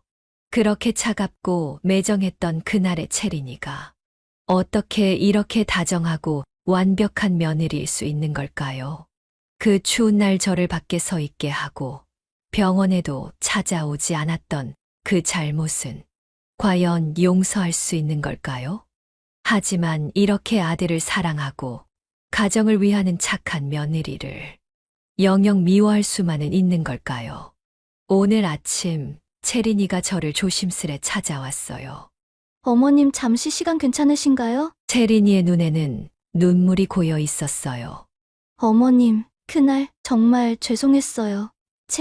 제가 말씀드릴 게 있어요. 채린이는 떨리는 손으로 낡은 사진 한 장을 꺼냈어요. 저희 초등학교 때 살던 집이에요. 바로 옆에 된장 공장이 있었거든요. 매일매일 온 동네가 된장 냄새로 가득했어요. 그 냄새 때문에 저는 학교에서 매일 놀림을 받았어요. 채린이의 눈에서 눈물이 흘렀어요. 된장녀. 시골내 나는 거지. 그렇게 불렸어요. 급식실에서 혼자 밥 먹고 체육 시간에도 짝이 없었죠. 그때부터였을까요? 그 냄새만 맡으면 온몸이 떨리고 그때의 기억이 떠올라요. 채린이는 잠시 숨을 고르더니 다시 말을 이었어요. 사실 결혼하고 나서 많이 노력했어요. 어머님께 된장찌개 끓이는 법도 배우고 김치 담그는 것도 배우려고 했고 어머님 사랑이 담긴 음식인 걸 알았으니까요. 채린아, 하지만 실패했어요. 된장을 만지려고만 해도 손이 덜덜 떨리고 그 냄새만 맡아도 그때의 기억이 떠올라서 결국 제가 이겨내지 못했어요. 채린이는 흐느끼며 제 앞에 무릎을 꿇었어요. 그래도 그게 어머님을 그렇게 대한 이유가 될 순 없죠. 추운 날씨에 그렇게 오래 밖에 세워두다니 병원에도 찾아뵙지 않다니 제가 얼마나 큰 잘못을 저질렀는지. 채린이는 주머니에서 손수건을 꺼내 눈물을 닦았어요. 어머님, 이제부터는 달라질게요. 제 트라우마 때문에 어머님의 사랑을 거절했던 것 정말 죄송해요. 이제는 제가 하나하나 극복해 볼게요. 처음에는 작은 것부터 어머님이 끓이신 된장찌개 한 숟가락씩이라도 먹어볼게요. 김치 담그실 때도 옆에서 도와드릴게요. 비록 제가 냄새 때문에 힘들어하더라도 이제는 도망가지 않을게요. 채린이의 눈물 어린 고백을 들으며 제 마음도 복잡해졌어요. 결혼하고 나서 어머님의 정성과 사랑을 거절한 게 그게 제일 후회돼요. 어머님께서 얼마나 실망하셨을지, 얼마나 서운하셨을지. 채린이의 진심 어린 사과와 앞으로 노력하겠다는 다짐을 들으며 저는 깊은 생각에 잠겼어요. 어린 시절의 상처 때문이었다고는 하지만 그래도 시어머니를 그렇게 대한 건 큰 잘못이에요. 게다가 아무리 노력해도 극복하지 못했다는 건 앞으로도 비슷한 일이 또 생길 수 있다는 뜻이 아닐까요? 과연 제가 채린이를 용서할 수 있을까요? 이렇게 진심으로 반성하고 노력하겠다는 며느리를 받아들여야 할까요? 그 일이 있고 나서 채린이가 정말 많이 달라졌어요. 어느 날은 제가 아침 일찍 일어나 부엌에 가보니 채린이가 혼자 된장찌개를 끓이고 있더군요. 채린아, 그만해도 돼. 아니에요, 어머님. 제가 이겨낼 수 있을 것 같아요. 채린이는 된장을 싫어하는 것 같아 보였지만 포기하지 않았어요. 매일매일 조금씩 노력하는 모습이 보였죠. 특히 주말이면 새벽부터 일어나 저와 함께 장을 보러 가자고 해요. 어머님, 오늘은 제가 끈화풀도 사다가 김치 담그는 거 도와드릴게요. 김치 담글 때도 이제는 제 옆에서 함께 버무려요. 비록 젓갈 냄새에 눈물이 나도 끝까지 저와 함께 하더군요. 성현이는 그런 채린이를 보면서 안쓰러워하는 듯 했어요. 자기야, 그만해도 돼. 엄마도 이해하실 거야. 그럴 때마다 채린이는 고개를 저었어요. 여보, 난 이제 도망가지 않을 거예요. 어머님의 사랑이 담긴 음식인데 내가 이겨내야죠. 시간이 지날수록 채린이의 표정에서 고통스러움이 조금씩 줄어드는 게 보였어요. 억지로가 아닌 진심으로 저를 받아들이려 노력하는 모습이었죠. 어머님, 오늘은 제가 엄마랑 장보고 오면서 산나물로 밑반찬 좀 만들어 볼게요. 이제는 된장찌개 냄새가 나도 예전처럼 창백해지지 않아요. 오히려 제 곁에서 요리하는 법을 배우려고 애쓰죠. 어머님, 이렇게 하는 게 맞나요? 저는 어머님처럼 맛있게 못하겠어요. 실수를 해도 좌절하지 않고 다시 도전하는 모습이 대견했어요. 얼마 전에는 회사 동료들을 집으로 초대했다면서 제가 담근 김치를 자랑스럽게 내놓더군요. 이게 우리 어머님이 담그신 거예요? 정말 맛있죠? 저도 이제 배우는 중이에요. 예전에는 시골 냄새 난다고 부끄러워하던 음식들을 이제는 오히려 자랑스럽게 여기는 것 같았어요. 무엇보다 달라진 건 이제는 제 방에 자주 찾아와서 이런저런 이야기를 한다는 거예요. 어머님, 오늘은 회사에서 이런 일이 있었어요. 어머님, 이거 어떻게 생각하세요? 마치 친딸처럼 속마음을 털어놓는 채린이를 보고 있으면 그날의 일이 마치 먼 옛날 일처럼 느껴져요. 채린이가 이렇게 변하고 나서도 제 마음 한켠에는 그날의 기억이 여전히 남아 있어요. 찬바람이 불 때마다 그날이 생각나요. 엄동설 안에 6시간을 밖에서 떨며 서 있었던 그 시간. 자꾸만 떠오르네요. 요즘도 가끔 창밖을 보면 그날의 제 모습이 보여요. 된장 단지를 들고 추위에 떨고 있는 그 서글픈 모습이. 어머님, 이거 드세요. 제가 끓여본 된장찌개예요. 채린이가 정성스레 끓여온 된장찌개를 보면서도 문득 그날이 떠올라요. 차가운 바람에 꽁꽁 얼었던 된장 단지가 생각나서 숟가락질을 멈추게 되더군요. 어머님, 이번 주말에는 저랑 같이 김치 담그실래요? 이렇게 잘하는 며느리인데 왜 자꾸 그날만 생각이 나는 걸까요? 병원에 누워있을 때도 찾아오지 않았던 그 서운함이 아직도 가슴 한켠에 남아있어요. 어머님, 제가 안마해드릴게요. 어깨 많이 뭉치셨죠? 채린이의 따뜻한 손길이 느껴질 때면 그날 차가웠던 현관문의 감촉도 함께 떠오르네요. 여보, 어머님 생신 선물로 뭐가 좋을까요? 우리 어머님이 소원하시는 거 다 해드리고 싶은데. 성현이와 이야기하는 채린이의 목소리가 이렇게 다정한데 왜 그날의 차가운 목소리가 자꾸 귓가에 맴도는 걸까요? 네, 며느리의 진심은 알아요. 트라우마를 이겨내려 노력하는 모습도 보여요. 가족들에게 이렇게 잘하는 며느리라는 것도 알아요. 하지만 그날의 기억은 왜 지워지지 않는 걸까요? 엄동설 안에 밖에서 떨었던 그 고통이, 아픈 몸으로 병원에 누워있을 때 그 서운함이 마치 제게도 트라우마가 생긴 것 같아요. 겨울바람만 불어도 온몸이 떨리고 문 밖의 소리만 들어도 가슴이 철렁하네요. 이렇게 좋은 며느리가 됐는데, 이렇게 노력하고 있는데, 이렇게 가족을 사랑하는데, 과연 제가 그날의 기억을 용서할 수 있을까요? 아니, 용서해야 할까요? 여러분은 어떻게 생각하시나요? 제 마음 한켠에 남은 이 응어리, 풀어내야 할까요? 아니면 그날의 기억을 잊지 말아야 할까요? 댓글로 여러분의 생각을 들려주세요. 시어머니의 마음으로, 며느리의 마음으로, 혹은 제3자의 입장에서 여러분의 의견이 궁금합니다. 그리고 이런 고민을 함께 나누고 싶으신 분들, 구독과 좋아요, 알림 설정도 함께 해주시면 감사하겠습니다. 여러분의 가정에 행복이 가득하시기를 바랍니다. 끝까지 들어주셔서 진심으로 감사드립니다.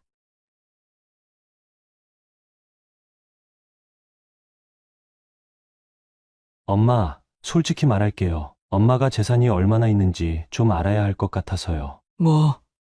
뭐라고? 통장이랑 부동산 내역 좀 보여주세요. 결혼하는데 엄마가 얼마나 도와줄 수 있는지 알아야 할 것 같아서요. 그걸 왜 내가 알아야 하는데?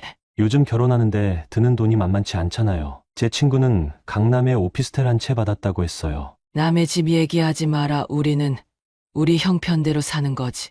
그리고 엄마, 노후 준비는 어떻게 하고 계신 거예요? 나중에 저희가 책임져야 하니까 미리 알아야죠. 내 노후는 내가 알아서 한다. 내 아버지 보험금으로 받아둔 것도 있고 내가 모아둔 것도 있어. 그걸 왜 내가 알아야 하는 건데? 당연하죠.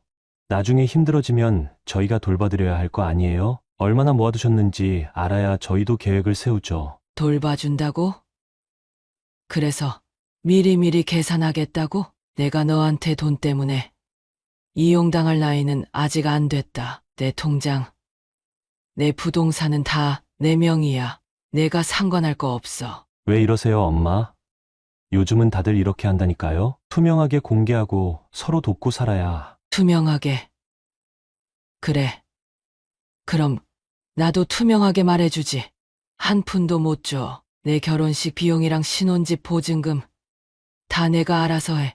나는 이제 노후에 쓸 돈 아끼면서 살 거니까. 엄마, 내가 너 키우느라 얼마나 고생했는지. 이제는 나 좀 편하게 살고 싶다. 나가봐. 내 예비 며느리한테 가서 이 말 그대로 전해. 저는 올해 65, 김순자입니다. 남편과 사별하고 홀로 아들 하나를 키워낸 평범한 어머니입니다. 아니, 이제는 평범한 어머니라고 하기도 민망해졌네요. 방금 전까지 있었던 일이 꿈이었으면 좋겠다고 생각했습니다. 하지만 현실이었죠. 제가 그토록 사랑했던 아들이 제 뱃속에서 나온 피부치가 결혼을 앞두고 제 재산부터 조회하자고 했습니다. 이런 날이 올 줄은 정말 몰랐습니다. 남편 없이 혼자서 아들 키우면서도 이런 날이 올까봐 두려웠던 적은 없었는데 세상이 많이 변했나 봅니다. 여러분은 제 이야기가 어떻게 흘러갈지 궁금하시죠? 제가 어떻게 이 아들을 키웠는지, 그리고 이 일이 어떻게 마무리되었는지 듣고 싶으시다면 구독과 좋아요, 알림 설정까지 꼭 해주시기 바랍니다. 여러분의 부모님이라면 어떤 선택을 하셨을지 함께 이야기 나눠보시죠.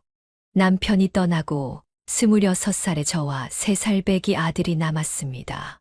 세상에 홀로 떨어진 것 같은 그날, 아들의 작은 손이 제 눈물을 닦아주던 게 기억나네요.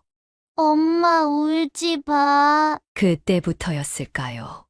이 아이를 위해서라면 무슨 일이든 하겠다고 다짐했습니다. 새벽 5시 막차를 타고 시장에 가서 야채를 떼어왔어요. 낮에는 식당 일을 했고 밤에는 학원 청소를 했죠. 하루에 3시간도 못 자면서 일했습니다. 그래도 아들만큼은 남부럽지 않게 키우고 싶었어요. 다른 아이들이 학원 다닐 때 우리 아들도 학원을 보냈죠. 영어, 수학. 하고 싶다는 건 다 시켜줬어요. 제가 먹을 것을 줄여가면서도 아들 간식비만큼은 넉넉히 쥐어줬습니다. 엄마, 나 오늘 100점 받았어. 학교에서 돌아와 시험지를 들고 뛰어오던 아들의 모습이 아직도 선명합니다. 그날은 제가 일하던 식당에서 몰래 짜장면 하나를 포장해왔죠.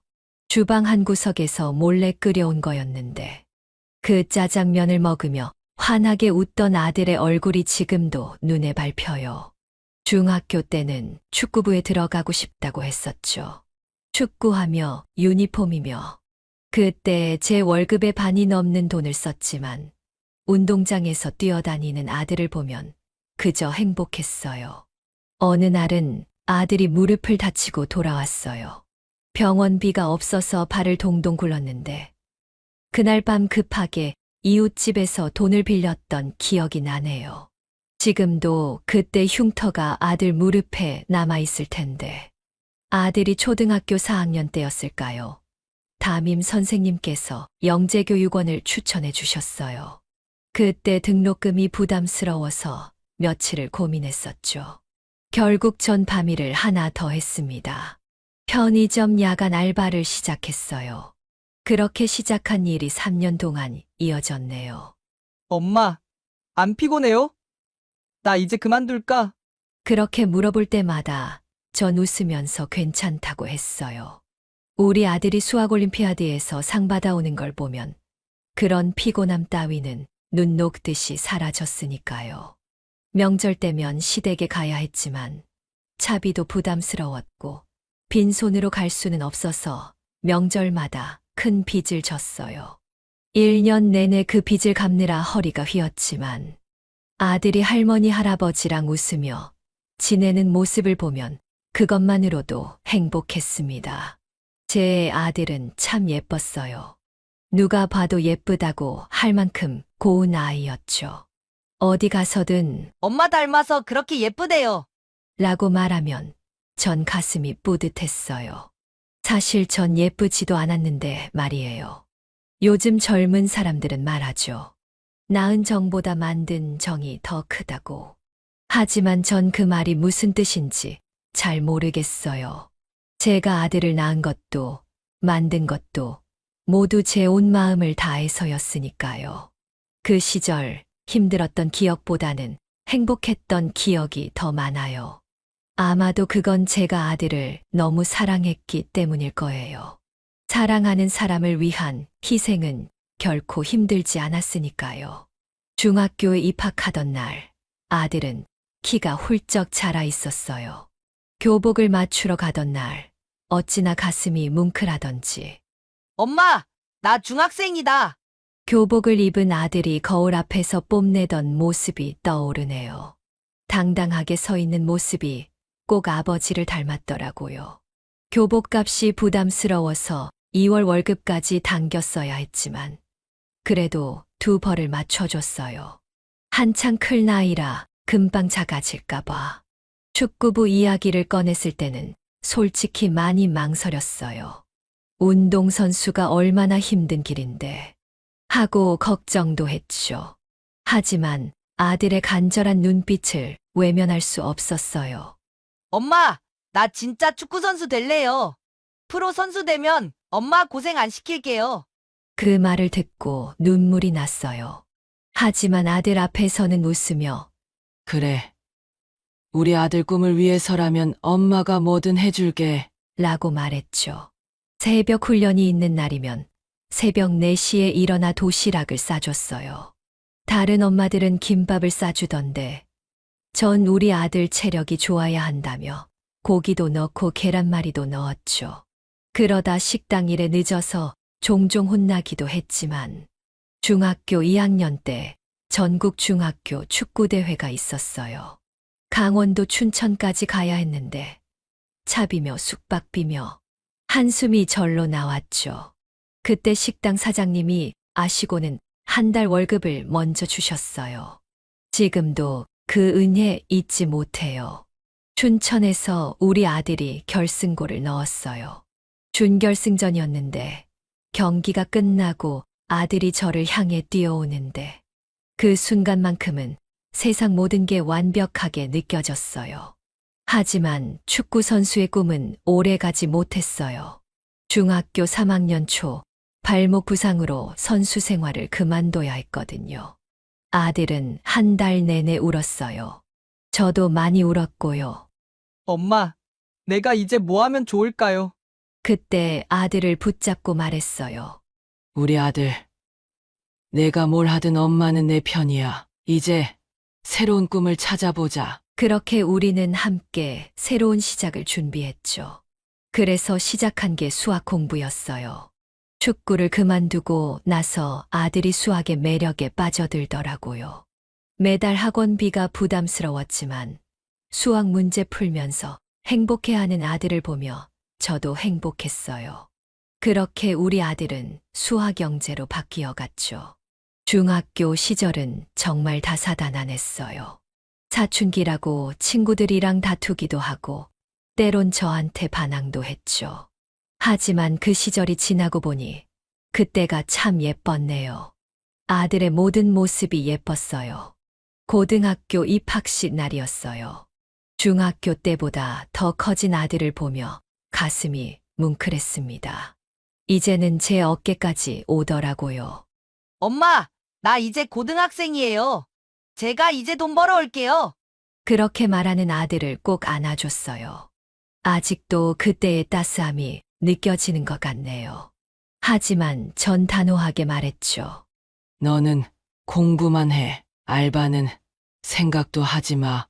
고등학교에 들어가자 아들은 정말 열심히 공부했어요. 수학은 기본이고 다른 과목들도 잘 따라갔죠. 선생님들도 우리 아들을 예뻐하셨어요. 특히 수학은 전국 수학경 시대회에서 금상을 받더라고요. 상금도 받았는데 아들이 그걸 저한테 주는 거예요. 엄마, 이거 엄마 생활비에 보태요. 그 돈을 몰래 모아뒀다가 아들 생일 때 새 노트북을 사줬어요. 좋은 대학 가려면 컴퓨터도 필요하다고 하더라고요. 수시 원서를 쓸 때가 되자 아들이 서울의 명문대학을 지원하겠다고 했어요. 솔직히 두려웠어요. 서울에서 자취하려면 얼마나 많은 돈이 들까. 그래도 아들의 꿈을 막을 수는 없었죠. 엄마가 어떻게든 해볼게. 그렇게 말하고 밤마다 울었어요. 월급을 더 받을 수 있는 일을 알아보고 보험도 해약하고 그렇게 준비했죠. 고3 수능 날 아들을 시험장 앞에서 안아줬어요. 엄마가 여기까지 키워줘서 고마워요.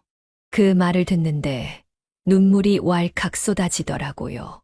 그동안의 고생이 모두 눈 녹듯이 사라지는 것 같았어요. 합격 발표 날 아들이 울면서 달려왔어요. 엄마, 붙었어요. 제가 붙었어요. 그날 밤 동네 분식집에서 떡볶이를 사줬는데 그게 우리 모자의 가장 호화로운 합격 축하 파티였네요. 떡볶이 먹으면서도 아들은 계속 울었어요. 저도 울었고요.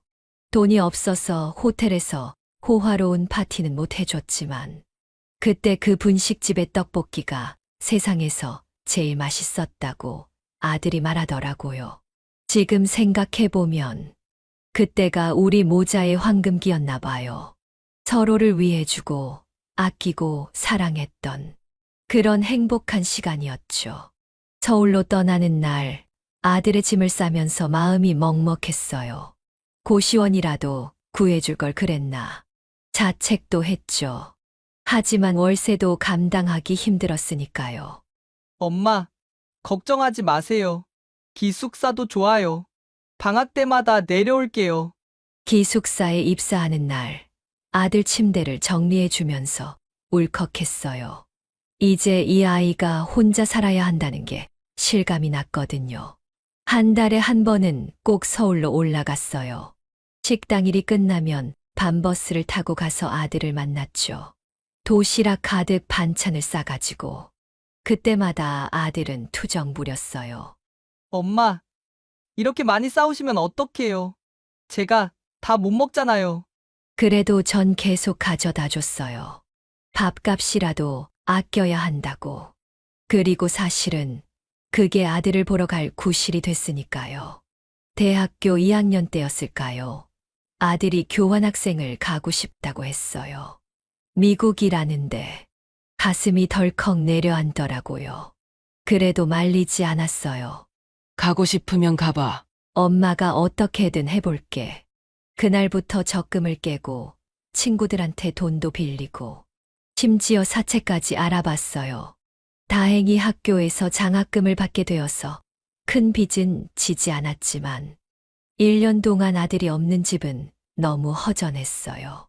매일 밤 아들 방에 들어가서 울었네요. 하지만 화상 통화할 때는 항상 웃으면서 얘기했어요. 엄마, 여기서 정말 많이 배우고 있어요. 나중에 꼭 성공해서 엄마 효도할게요. 그 말을 들을 때마다 가슴이 뭉클했어요. 우리 아들이 이렇게 훌륭하게 자랐구나. 그동안의 고생이 다 보상받는 것 같았죠. 대학교 4학년 취업 준비할 때도 정말 열심히 했어요.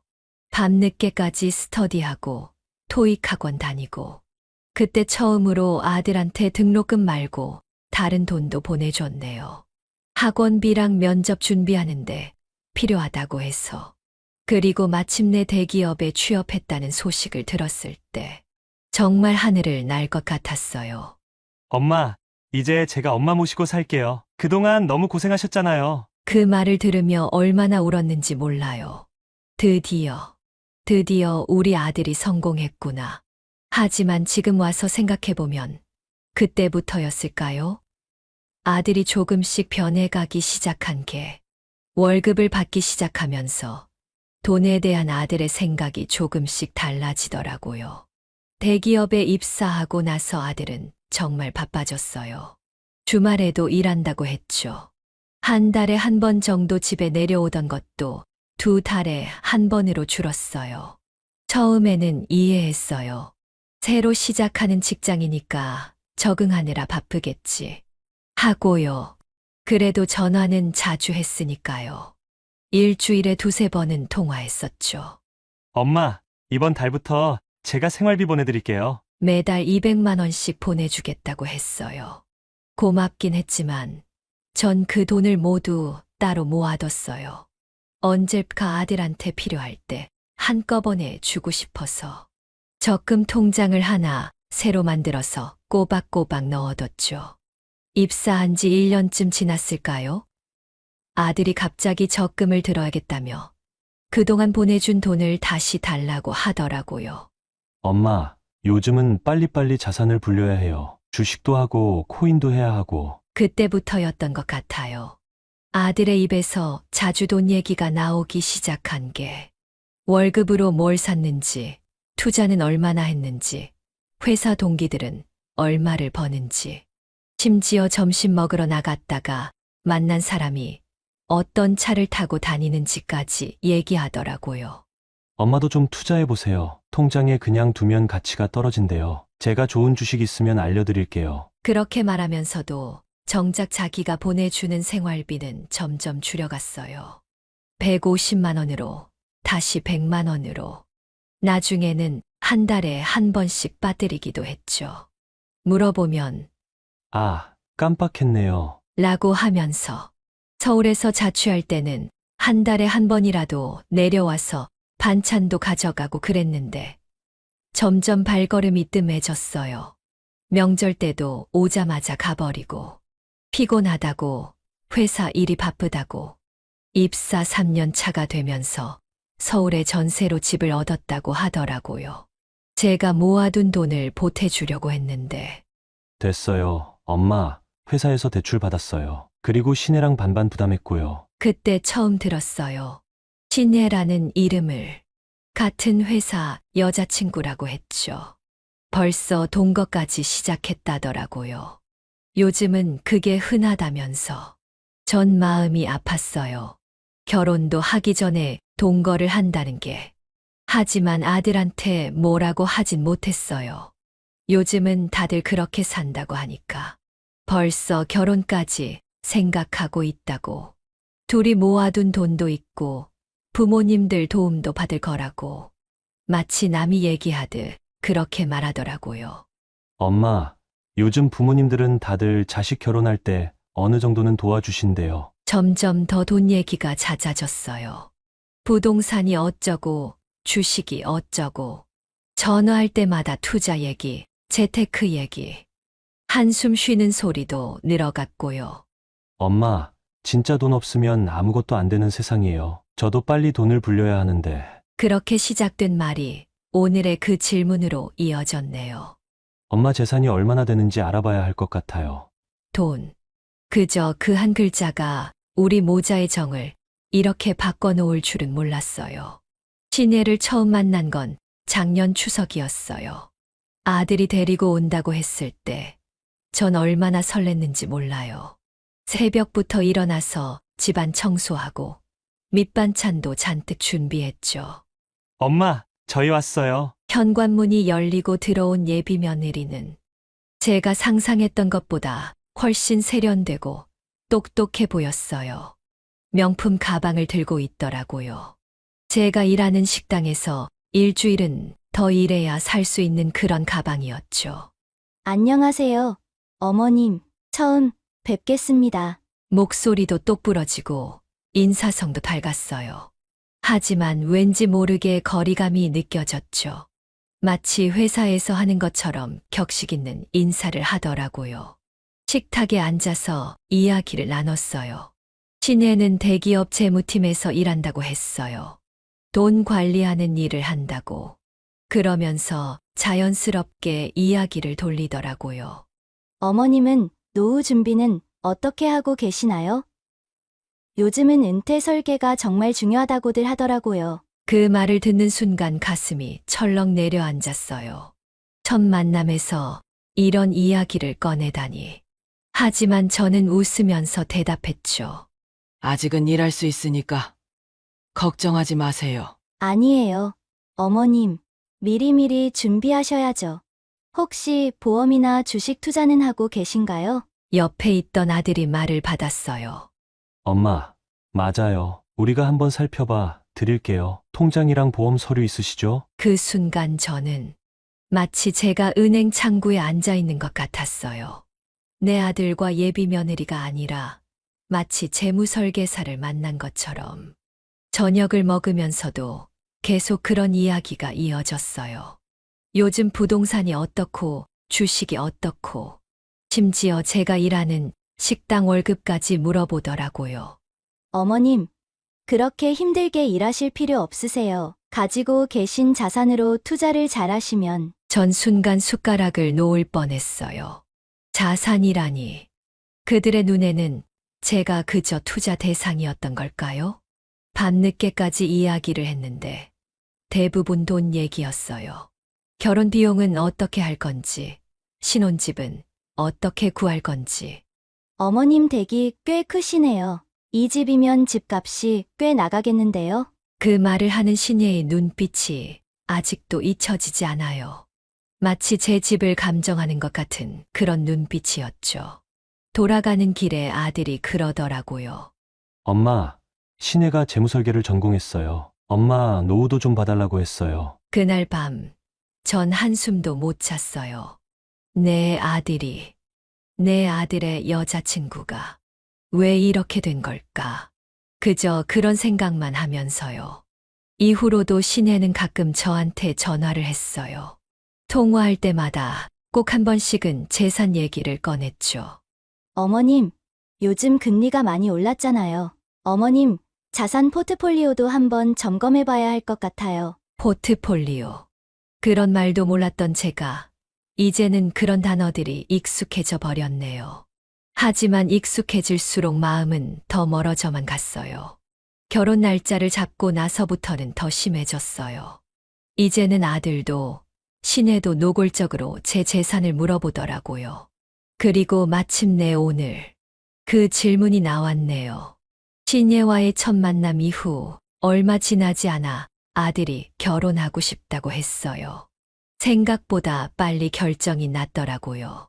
엄마, 저 신혜랑 결혼하기로 했어요. 전화기 너머로 들려오는 아들 목소리는 설렘보다는 차분함이 느껴졌어요. 마치 업무 보고하듯. 축하한다. 그런데 벌써? 네. 서로 조건이 잘 맞아서요. 신혜도 저처럼 실속 있게 살고 싶어 하고, 재테크에 대한 생각도 비슷해서. 조건이라. 그 말이 제 마음을 불편하게 했어요. 예전에는 사랑한다고, 행복하다고 하던 아들인데, 며칠 뒤 아들과 신혜가 함께 찾아왔어요. 결혼 준비를 어떻게 할지 상의하자고. 어머님, 저희가 결혼 예산을 짜봤어요. 신혜가 태블릿을 꺼내더니 엑셀 파일을 보여주는 거예요. 웨딩홀 비용, 신혼여행 비용, 예단 비용. 꼼꼼하게 정리가 되어 있었죠. 우리가 모아둔 돈이 이 정도 있고, 회사에서 받을 수 있는 대출이 이 정도예요. 그리고 부모님들께서 도와주실 금액이. 말을 하다 말고 저를 빤히 쳐다보더라고요. 제가 얼마를 내겠다고 말하길 기다리는 것 같았어요. 그게 난 아직 어머님, 걱정 마세요. 저희가 다 계획이 있어요. 어머님 댁 근처에 집값이 많이 올랐더라고요. 이 집을 담보로 대출을 받으시면 순간 제 귀를 의심했어요. 우리 집을 담보로? 내가 평생 살아온 이 집을. 엄마, 그냥 들어보기만 해요. 시내가 은행에 알아보니까 금리도 괜찮대요. 아들마저 그런 말을 하니 정말 마음이 아팠어요. 내 집을 담보로 대출을 받아서 결혼 자금을 마련하라니. 난 그렇게는 못할 것 같다. 에이, 엄마. 요즘은 다들 이렇게 한대요. 시내 친구들 결혼할 때도 부모님들이 다. 또 다른 집 얘기가 나오기 시작했어요. 남의 집 자식들은 어떻게 결혼했고, 부모님들은 얼마를 주셨고, 그날 이후로 아들과 시내는 더 자주 찾아왔어요. 올 때마다 새로운 제안을 가져왔죠. 어머님, 보험 해약하시면 거기서 나오는 돈으로도 도움이 될 것 같아요. 엄마, 식당 그만두시고 퇴직금으로 저희 좀 도와주세요. 매일 밤 잠들기 전에 생각했어요. 내가 지금 뭘 잘못하고 있는 걸까? 자식 결혼 때 이 정도는 해줘야 하는 걸까? 말이죠. 평생을 자식한테 한 번도 큰 소리 내본 적 없는 제가 요즘은 아들과 통화할 때마다 심장이 떨려요. 아들의 목소리에서 과거의 다정함은 찾아볼 수 없었죠. 대신 날카로운 재촉과 숨겨진 원망만이 가득했습니다. 처음에는 집 이야기를 꺼냈어요. 동네 집값이 올랐다며 혼자 사는데 이런 큰 집이 필요하냐고. 제가 모아둔 리모델링 비용 이야기까지 꺼내더라고요. 화장실 타일이 깨져서 물이 새는데도 참고 모은 돈인데 아들은 그런 건 전혀 안중에도 없었죠. 더 마음 아픈 건 나중에 이 집에 와서 살 것도 아니라는 말이었어요. 제가 평생 살아온 이 집을 그렇게 쉽게 정리하자고 하다니요. 마치 제 인생도 함께 정리하자는 말처럼 들렸어요. 어느 날은 부동산 관련 서류를 들고 왔어요. 집값 시세를 알아보고 대출 한도를 확인하자며 도장을 찍어달라고 했죠. 그때 처음으로 제가 거칠게 거절했어요. 그러자 아들은 처음으로 저에게 소리를 질렀습니다. 재산 내역을 숨기든 제가 이상하다는 듯이 본인은 시내와 그 부모님에게 모든 걸 공개했다면서 그날의 언성 높은 다툼 이후 아들은 며칠 동안 연락을 끊었어요. 대신 시내가 문자를 보내왔죠. 결혼을 앞둔 아들은 걱정하지 않고 노후만 걱정한다고. 다른 어머님들은 이렇게 하지 않는다고. 밤마다 그 문자를 읽으며 울었어요. 정말 제가 나쁜 엄마인 걸까?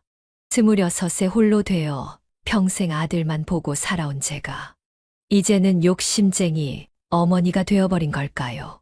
한숨도 잠을 이루지 못하는 날이 늘어갔어요. 식당 일도 힘들어졌죠. 손님 음식에 2번이나 소금을 넣은 적도 있었고 주문을 잘못 받기도 했어요. 사장님께 꾸중도 들었죠. 밤마다 일기를 썼어요. 아들에 대한 제 마음을 정리하고 싶어서. 하지만 일기장은 눈물로 번져버렸고 제 마음속 응어리는 더 깊어져만 갔어요. 이제는 아들의 전화벨이 울릴 때마다 가슴이 철렁 내려앉습니다. 또 어떤 요구를 할지, 어떤 말로 제 마음을 후벼 팔지 생각만 해도 눈물이 나요. 식당 일을 마치고 집으로 돌아오는 길에 동네 마트에서 아들이 좋아하던 과자를 보면 발걸음이 멈춰져요. 어렸을 때는 이거 하나 사주는 것도 버거웠는데 이제는 수천만 원을 달라고 하는 아들을 보며 제 마음은 찢어져 가고 있었습니다. 일주일 동안 아들과 연락이 끊겼어요. 그동안 제 휴대폰은 시내의 문자로만 가득 찼죠. 결혼식장 예약금을 곧 내야 한다는 것, 신혼집 계약금 때문에 고민이라는 것, 모두 돈 얘기뿐이었어요.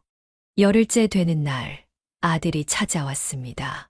전과 다르게 조심스러운 발걸음이었어요. 엄마의 마음을 달래러 온 것처럼 하지만 그건 제 착각이었죠. 엄마, 우리 이제 서로 솔직해지면 안 될까요? 그 한마디가 모든 것을 예고했어요. 아들은 노트북을 펼쳐 자기가 정리한 문서를 보여줬어요. 우리 동네 집값 시세, 은행 대출 금리, 보험, 해약 시 수령 금액까지 너무나 꼼꼼하게 정리되어 있었죠. 가슴이 멍들었어요. 이게 제가 키운 아들일까? 26세 홀로 되어 평생 이 아이만 바라보며 살았는데 이제는 제 앞에 차가운 숫자들만 늘어놓는 아이가 되어 있었어요. 식당에서 일하면서 손이 트고 갈라져도 괜찮았어요. 밤 늦게까지 청소하다 허리가 휘어도 참았죠.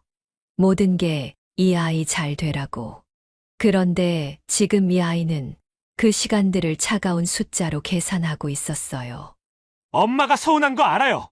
하지만 이건 다 엄마 노후를 위해서예요. 그 말이 더 아팠어요. 제 노후를 위한다면서 오히려 제 노후 자금을 가져가려 하다니. 아들의 입에서 나오는 말들은 이제 모두 낯설게만 들렸어요. 문득 옛날이 생각났어요. 아들이 10살 때쯤이었나. 제가 아파서 누워있을 때 미역국을 끓여준 적이 있었죠. 싱거워서 먹을 수 없을 정도였지만 그때는 세상에서 제일 맛있는 미역국 같았어요. 그런 따뜻한 마음은 어디로 갔을까요? 저녁을 먹자며 배달 음식을 시켰어요. 예전에는 집밥을 먹자고 했었는데 이제는 그마저도 낯설어졌네요. 음식을 기다리는 동안 어색한 침묵만 이어졌어요.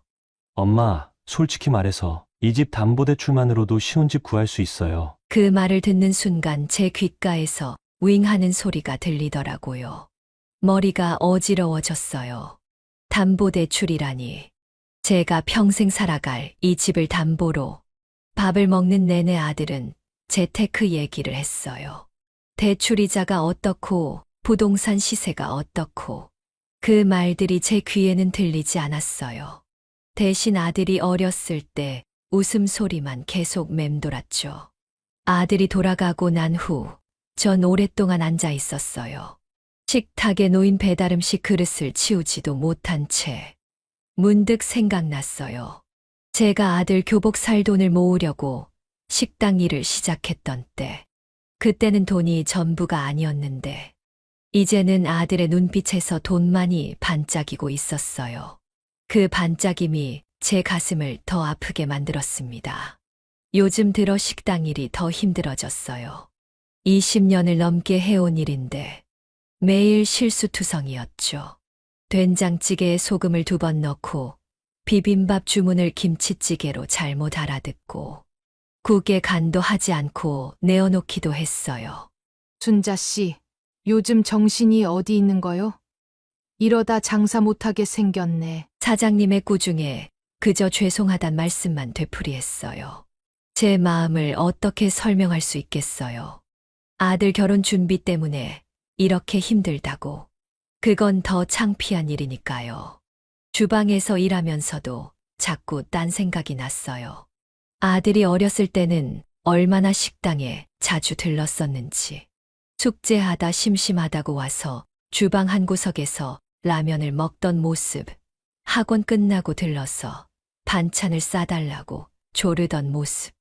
그때는 그저 귀찮기만 했던 일들인데 지금은 그립기만 하네요.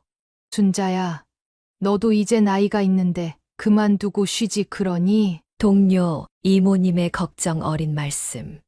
하지만 전 쉴 수가 없었어요. 제 노후를 위해서라도 일을 해야 했으니까요. 이제는 아들한테 기대는 꿈도 꾸지 말아야 한다는 걸 깨달았거든요. 점심 장사를 마치고 잠깐 쉬는 시간, 주방 구석에 앉아 단골 손님이 주고 간 약밥을 먹었어요. 문득 아들 생각이 났죠. 어렸을 때는 이 약밥을 얼마나 좋아했었는지. 지금은 약밥은커녕 제 얼굴 보는 것도 귀찮아하는 것 같은데. 저녁 장사 준비를 하다가 당근을 썰다 손을 베었어요. 다친 건 손가락이었는데 왜 자꾸 가슴이 아픈지. 붕대를 감으면서 생각했어요. 아들 다칠 때마다 이렇게 가슴 아팠었는데, 이제는 제 마음이 다치는데도 아들은 모르는 것 같아요. 주방 이모님들의 걱정, 어린 눈빛을 피해 화장실로 갔어요. 세면대 물소리에 묻혀 한참을 울었네요. 제 아들이, 제가 그토록 사랑했던 제 아들이, 이제는 돈으로만 저를 판단한다는 게. 어머니, 손은 왜 그러세요? 퇴근 무렵에 들른 아들이 제 붕대 감은 손을 보더니 물었어요.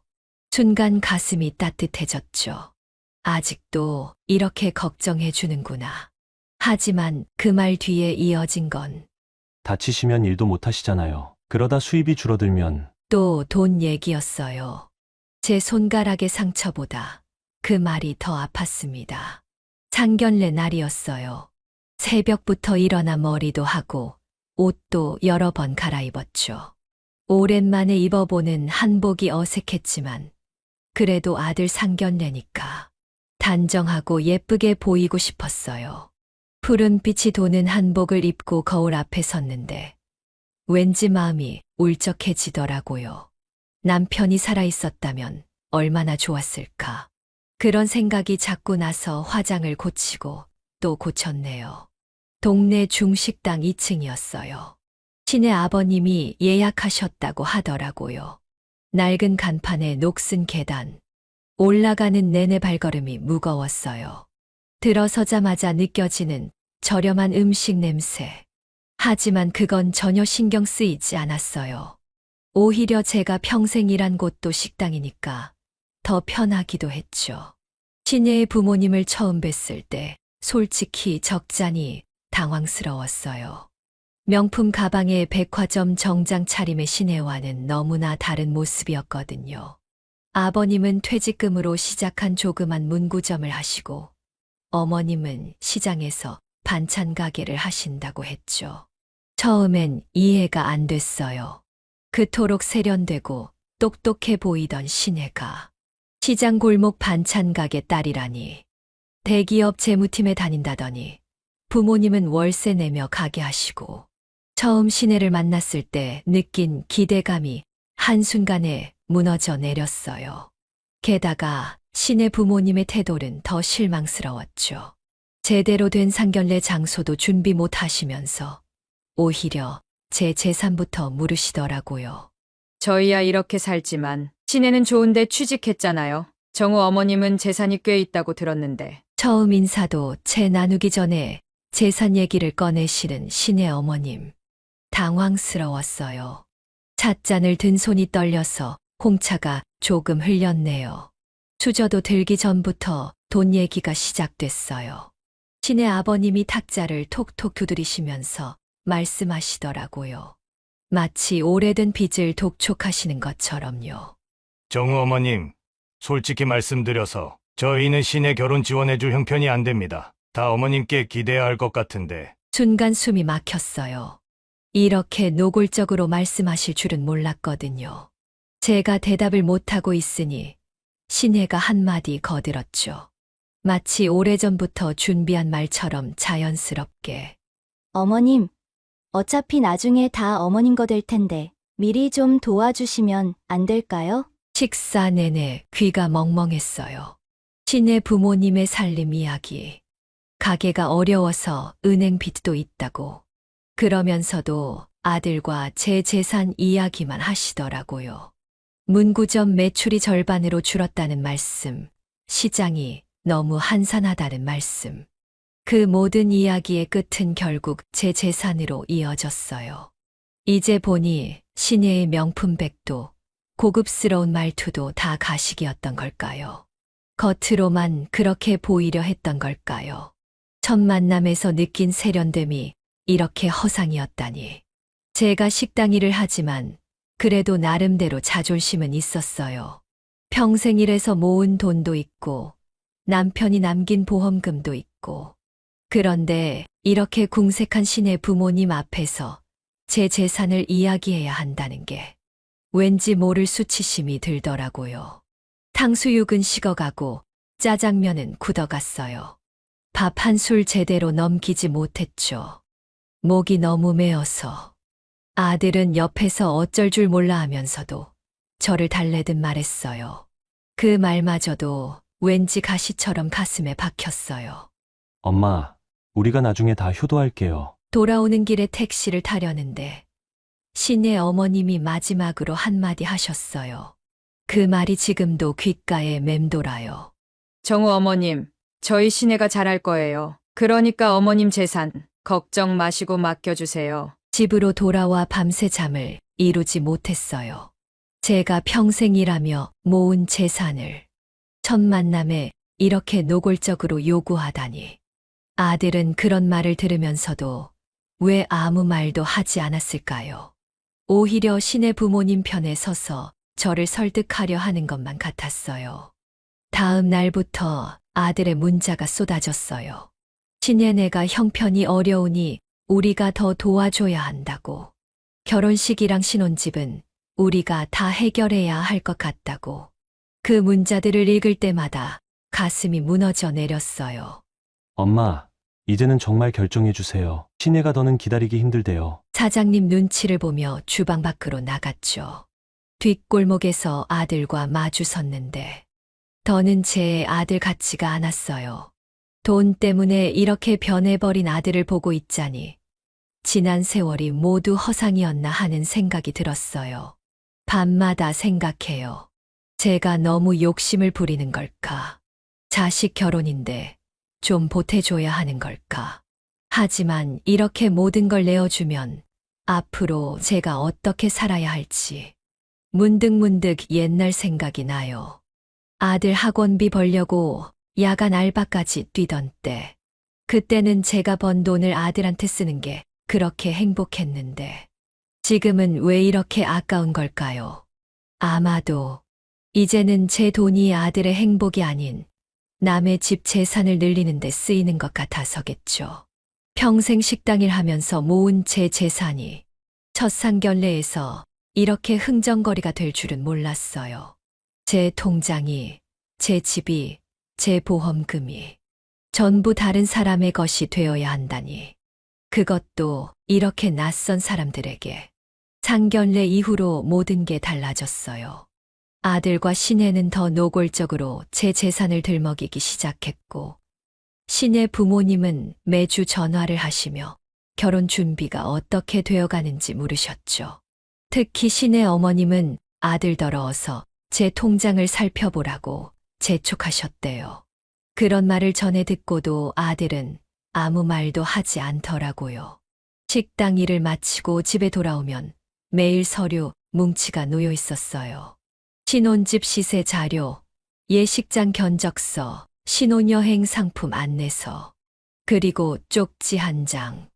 엄마, 이것들 좀 확인해 주세요. 계약금은 이번 주까지 넣어야 해요. 예식장은 호텔급을 예약했다고 하고, 신혼여행은 한 달 일정으로 유럽 패키지를 알아봤다고 하고, 허락도 없이 먼저 다 결정해 놓고 저보고 돈만 내라는 거였어요.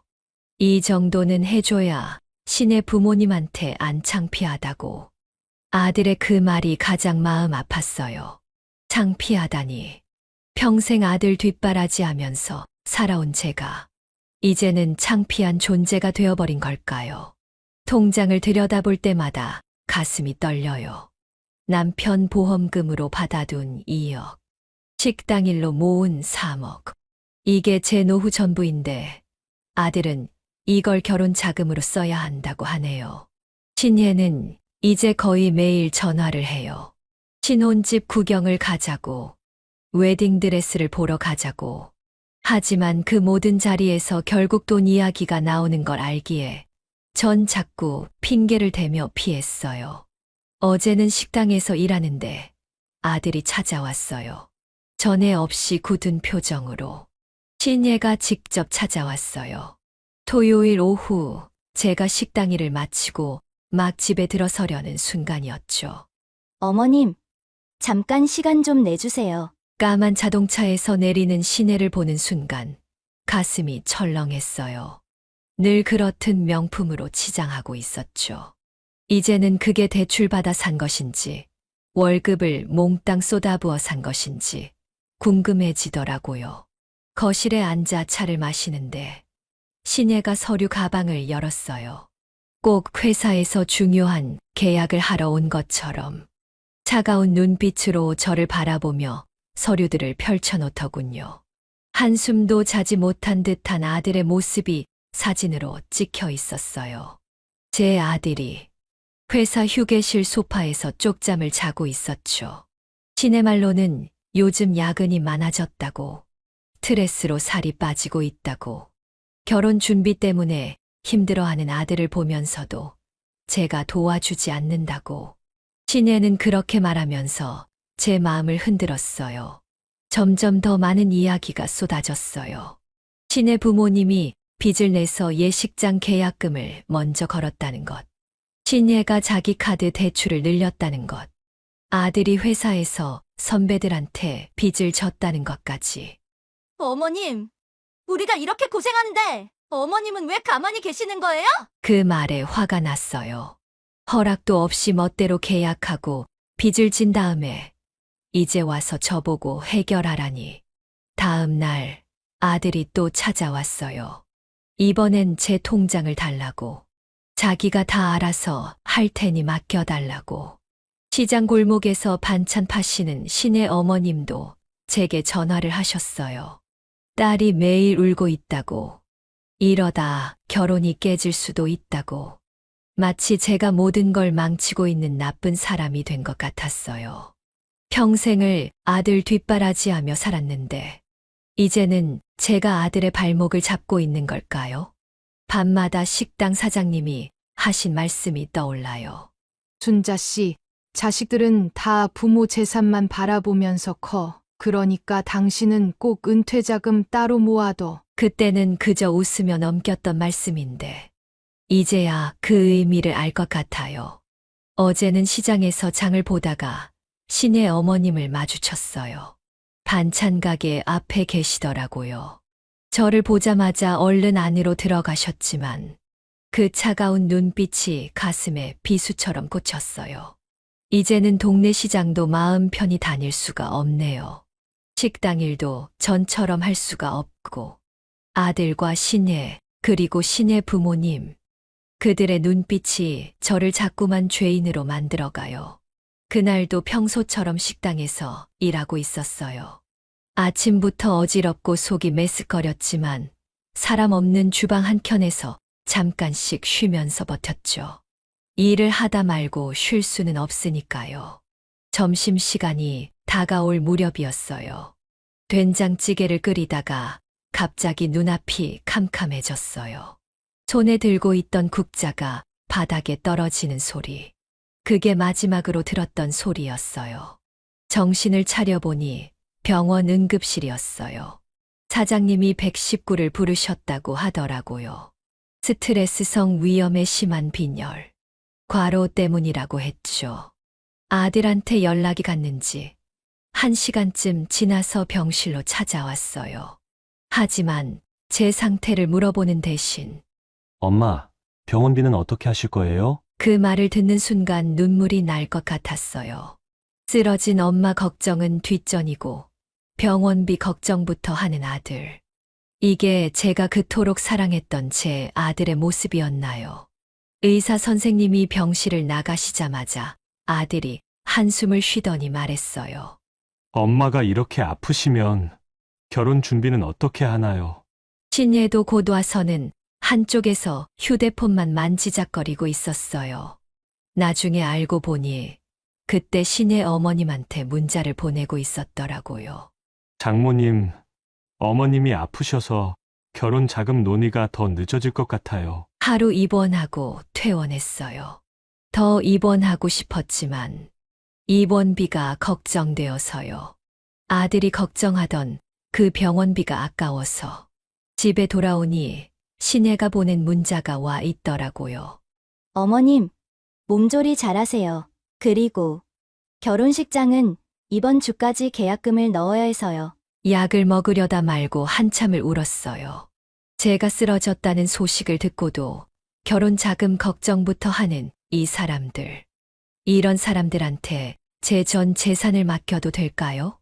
병원에서 처방해준 약을 보면서 생각했어요. 제가 이렇게 힘들어하는 건 몸이 아파서가 아니라 마음이 너무 아파서였던 것 같아요. 식당에서 일하면서 손님들 뜨거운 국물 튀어도 참았고 기름에 데어도 참았는데 이렇게 아들한테 마음이 데이니까 참을 수가 없네요. 퇴원하고 며칠 뒤 신의 어머님이 병문안이라며 오셨어요. 하지만 병문안이 아닌 재촉이었죠. 정우 어머님, 이제 좀 결정하셔야죠. 우리 애들 결혼 이대로 늦출 순 없잖아요. 그 말을 듣는데 다시 어지럽더라고요. 제가 쓰러진 것도 아픈 것도 그들에겐 결혼을 미루는 핑계로 보이는 걸까요? 퇴원하고 나서도 식당 일은 계속해야 했어요. 몸이 천근만근이었지만 일을 하지 않으면 생활이 안 되니까요. 게다가 이제는 제 통장을 더 꽉 잡아야 할 것 같았어요. 사장님은 쉬엄쉬엄 하라고 하셨지만 그럴 수가 없었죠. 점심 장사가 한창이던 어느 날 신혜가 찾아왔어요. 손님들 음식 나르느라 정신없는 제 앞에 불쑥 나타나서는 결혼식장 계약금 얘기를 꺼내더라고요. 어머님, 이제 많이 좋아지신 것 같네요. 결혼식장 계약금 때문에 왔어요. 그 말을 듣는 순간 손에 들고 있던 그릇을 떨어뜨릴 뻔했어요. 주변의 시선이 따갑게 느껴졌죠. 동료들도 손님들도 모두 우리 대화에 귀 기울이고 있다는 게 느껴졌으니까요. 주방으로 도망치듯 들어가 설거지를 했어요. 뜨거운 물에 데어도 아프지 않았어요. 제 마음이 더 뜨겁게 타들어가고 있었으니까요. 쌓아둔 그릇을 하나씩 닦으면서 마치 제 마음도 닦아내듯 눈물을 훔쳤어요. 다음 날은 아들이 회사 점심시간에 들렀어요. 넥타이를 풀어헤친 채 피곤한 얼굴로 들어오는 아들을 보니 마음이 아팠어요. 하지만 아들의 첫마디는 여전히 돈 얘기였죠. 엄마, 이제 결정 좀 해주세요. 그 말이 가슴을 후벼 팠어요. 병원에 입원했다 온 엄마 걱정은 뒷전이고 결혼자금 걱정부터 하는 아들. 이제는 더 이상 제 아들 같지가 않았어요. 주방 이모님들의 걱정 어린 시선이 따라왔어요. 다들 아시는 거죠. 제가 얼마나 힘든 상황인지. 쉬는 시간에 몰래 화장실에 가서 우는 걸 보셨을 테고, 일하다가 한숨 쉬는 것도 보셨을 테고, 밤늦게 퇴근하면서 신예네 반찬 가게 앞을 지나게 됐어요. 불이 꺼진 가게 안을 들여다보니 왠지 쓸쓸해 보이더라고요. 간판이 낡았고 천장에선 물이 새는 듯 했어요. 이런 가게를 운영하면서도 딸의 결혼식은 호텔에서 하겠다고 하시니 제 마음도 무거워졌어요. 엄마, 계약금만이라도 먼저 주실 수 있나요? 문자를 확인하니 또 아들이었어요. 이제는 문자로도 돈 얘기만 하는 아들이 낯설기만 했어요. 집에 돌아와 약을 먹으면서 생각했어요. 마음의 병은 약으로 낫지 않는데 이 고통은 언제쯤 끝나려나. 혼자 밥을 먹으면서도 설거지를 하면서도 잠자리에 들면서도 끝없는 고민뿐이었어요. 약병을 보면서 한숨이 나왔어요. 제가 이렇게 아픈 것도 모자라. 이제는 제 모든 것을 내어주어야 하는 걸까요? 창밖으로 보이는 달빛이 유난히 쓸쓸해 보이는 밤이었습니다. 어제는 아들이 신예와 함께 찾아왔어요. 결혼식을 한 달여 앞둔 날이었죠. 저녁 무렵 제가 식당 일을 마치고 막 집으로 돌아온 시간이었어요. 퇴근하고 씻을 새도 없이 거실에 앉았어요. 아들은 제 앞에 서류 뭉치를 내밀었죠. 웨딩홀 계약서, 신혼집 계약서, 예단 목록, 그리고 제 집 등기부등본까지. 처음 보는 서류도 있었어요. 엄마, 오늘은 꼭 결정해 주세요. 그 말에 온몸이 떨렸어요. 평생 제게 명령조로 말한 적 없던 아들이 이제는 마치 제가 발목을 잡고 있다는 듯이 말하더라고요. 1시간이 넘도록 둘은 제게 설명했어요. 결혼식은 어떻게 할 건지, 신혼여행은 어디로 갈 건지, 그리고 그 모든 비용을 어떻게 마련할 건지. 그러면서도 정작 제 노후는 어떻게 될지, 제가 어떻게 살아갈지는 한마디도 없었죠. 빈 거실에 앉아 서류를 보고 있으니 문득 20살 때 결혼식 사진이 눈에 들어왔어요. 남편과 함께 찍은 사진이었죠. 그때는 아무것도 없었는데, 서로 믿고 의지하면서 살았었는데, 아들은 자꾸 시계를 보더라고요. 마치 제 대답을 재촉하듯이. 신예는 휴대폰으로 예식장에 전화를 걸고 있었고요. 내일까지 계약금을 넣지 않으면 날짜를 못 잡는다고. 평생을 자식 뒷바라지하며 살았는데, 이제는 그 자식이 제 앞에서 남이 되어 있었어요.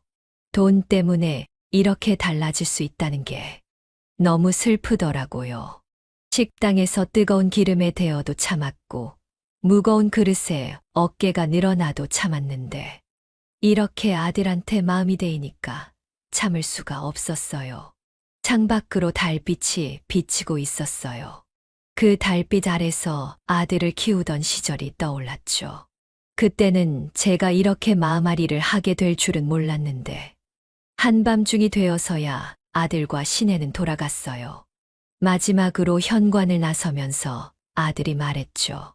엄마, 내일까지 연락 주세요. 이제는 정말 결정하셔야 해요. 문이 닫히고 저는 한참을 그 자리에 서 있었어요. 이제 선택해야 하나 봅니다. 제 전 재산을 내어주고 아들의 결혼을 돕든지, 아니면 제 노후를 지키고 아들을 잃든지. 오늘 아침 아들에게 전화를 걸었어요. 어제 밤새도록 고민하다가 마지막으로 한번 물어보고 싶었거든요. 아들아, 꼭 신혜랑 결혼해야 하니? 잠시 전화기 너머로 침묵이 흘렀어요. 그리고 들려온 아들의 목소리는 차갑기만 했죠. 엄마, 그게 무슨 말씀이세요? 신혜 아니면 안 돼요. 제가 평생 만날 사람은 신혜뿐이에요. 그 말을 듣는 순간 가슴이 미어졌어요. 평생 만날 사람. 그런데 왜 그 사람을 만나기 위해 저를 이렇게 괴롭히는 걸까요? 식당으로 출근했어요. 평소처럼 새벽장을 보고 야채를 다듬고, 하지만 마음은 전혀 다른 곳에 있었죠. 칼로 물을 써는데 자꾸만 눈물이 나서. 점심시간 평소처럼 손님들 밥을 푸는데 문득 생각났어요. 아들이 어렸을 때 여기 와서 숙제하던 모습이. 그때는 밥 한 공기 더 달라고 하던 그 아이가 이제는 돈 때문에 저를 외면하네요. 주방에서 국을 끓이면서 생각했어요. 제가 쓰러졌을 때 병원비부터 걱정하던 아들. 그리고 그런 아들을 당연하게 여기는 며느리. 이런 사람들에게 제 노후를 맡겨도 될까요? 신예라는 사람. 처음 만났을 때는 똑똑하고 야무진 며느리가 될 것 같았는데, 이제는 제 아들을 완전히 다른 사람으로 만들어버렸어요. 돈밖에 모르는 사람으로. 어제 밤새 계산해봤어요. 집을 담보로 대출받고 보험을 해약하고, 그렇게 해서 결혼자금을 마련하면 앞으로 제가 어떻게 살아야 할지. 하지만 아들은 신예가 아니면 안 된다고 하네요. 그 말을 듣는데 왜 이렇게 가슴이 아픈지. 제가 키운 아들이 이제는 돈 때문에 저를 버리려 하는구나 하는 생각에 창밖에는 또 달이 떴네요. 26에 남편을 잃고 40에 어머니를 잃고 이제 65에 아들을 잃게 될지도 모르는 이 밤. 달빛이 유난히 차갑게 느껴집니다. 이제 결정의 시간이 왔습니다. 제 앞에는 아들이 놓고 간 서류들이 여전히 그대로예요. 결혼식장 계약서, 신혼집 계약서, 그리고 제 보험 해약 신청서까지. 창밖으로 달빛이 비치는데 문득 지난 시간들이 스쳐 지나갑니다. 3살배기 아들을 데리고 홀로 남았을 때부터 식당 일을 시작하던 날, 아들 학원비 벌려고 야간 알바까지 뛰던 날들. 모든 게 마치 어제 일처럼 선명합니다. 한동안 잊고 지냈던 옛 앨범을 꺼내보았어요. 아들의 초등학교 입학식 사진 중학교 때 축구부 활동하던 사진, 수학경 시대회에서 상 받던 사진. 한 장 한 장 넘길 때마다 그때의 기억이 물밀듯이 밀려옵니다. 사진 속 아들은 항상 해맑게 웃고 있었는데 언제부터 저렇게 변해버린 걸까요? 돈이, 결혼이 제 아들을 이렇게 바꿔놓을 줄은 정말 몰랐습니다. 이제 선택을 해야 할 것 같아요. 하나는 제가 평생 모은 재산을 아들의 결혼 자금으로 내어주는 거예요.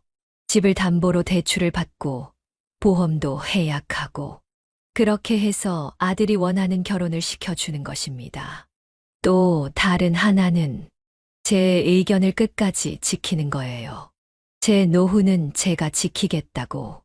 결혼은 축하하지만 과한 요구는 들어줄 수 없다고 단호하게 말하는 것입니다.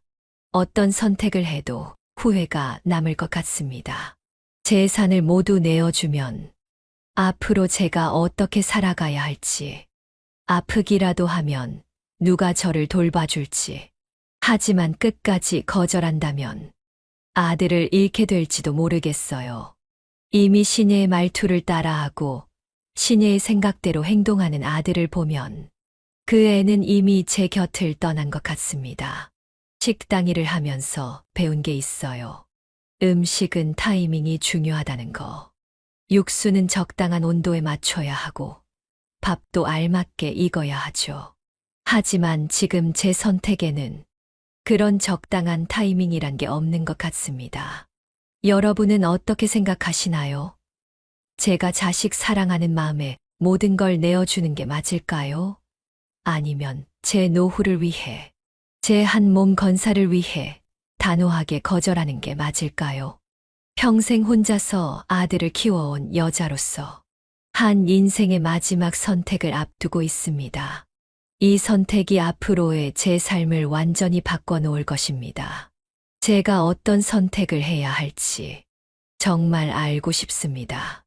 여러분이라면 어떻게 하시겠습니까? 부디 여러분의 생각을 댓글로 남겨주시기 바랍니다. 그리고 혹시 이 영상을 보시는 분들이나 주위에 결혼을 준비하는 자녀가 있다면 이 영상을 한번 공유해 주세요. 그 부모님들의 마음도 한번 알고 싶네요. 끝까지 시청해 주셔서 감사합니다. 여러분들의 구독, 좋아요, 알림 설정은 영상 제작에 큰 힘이 됩니다.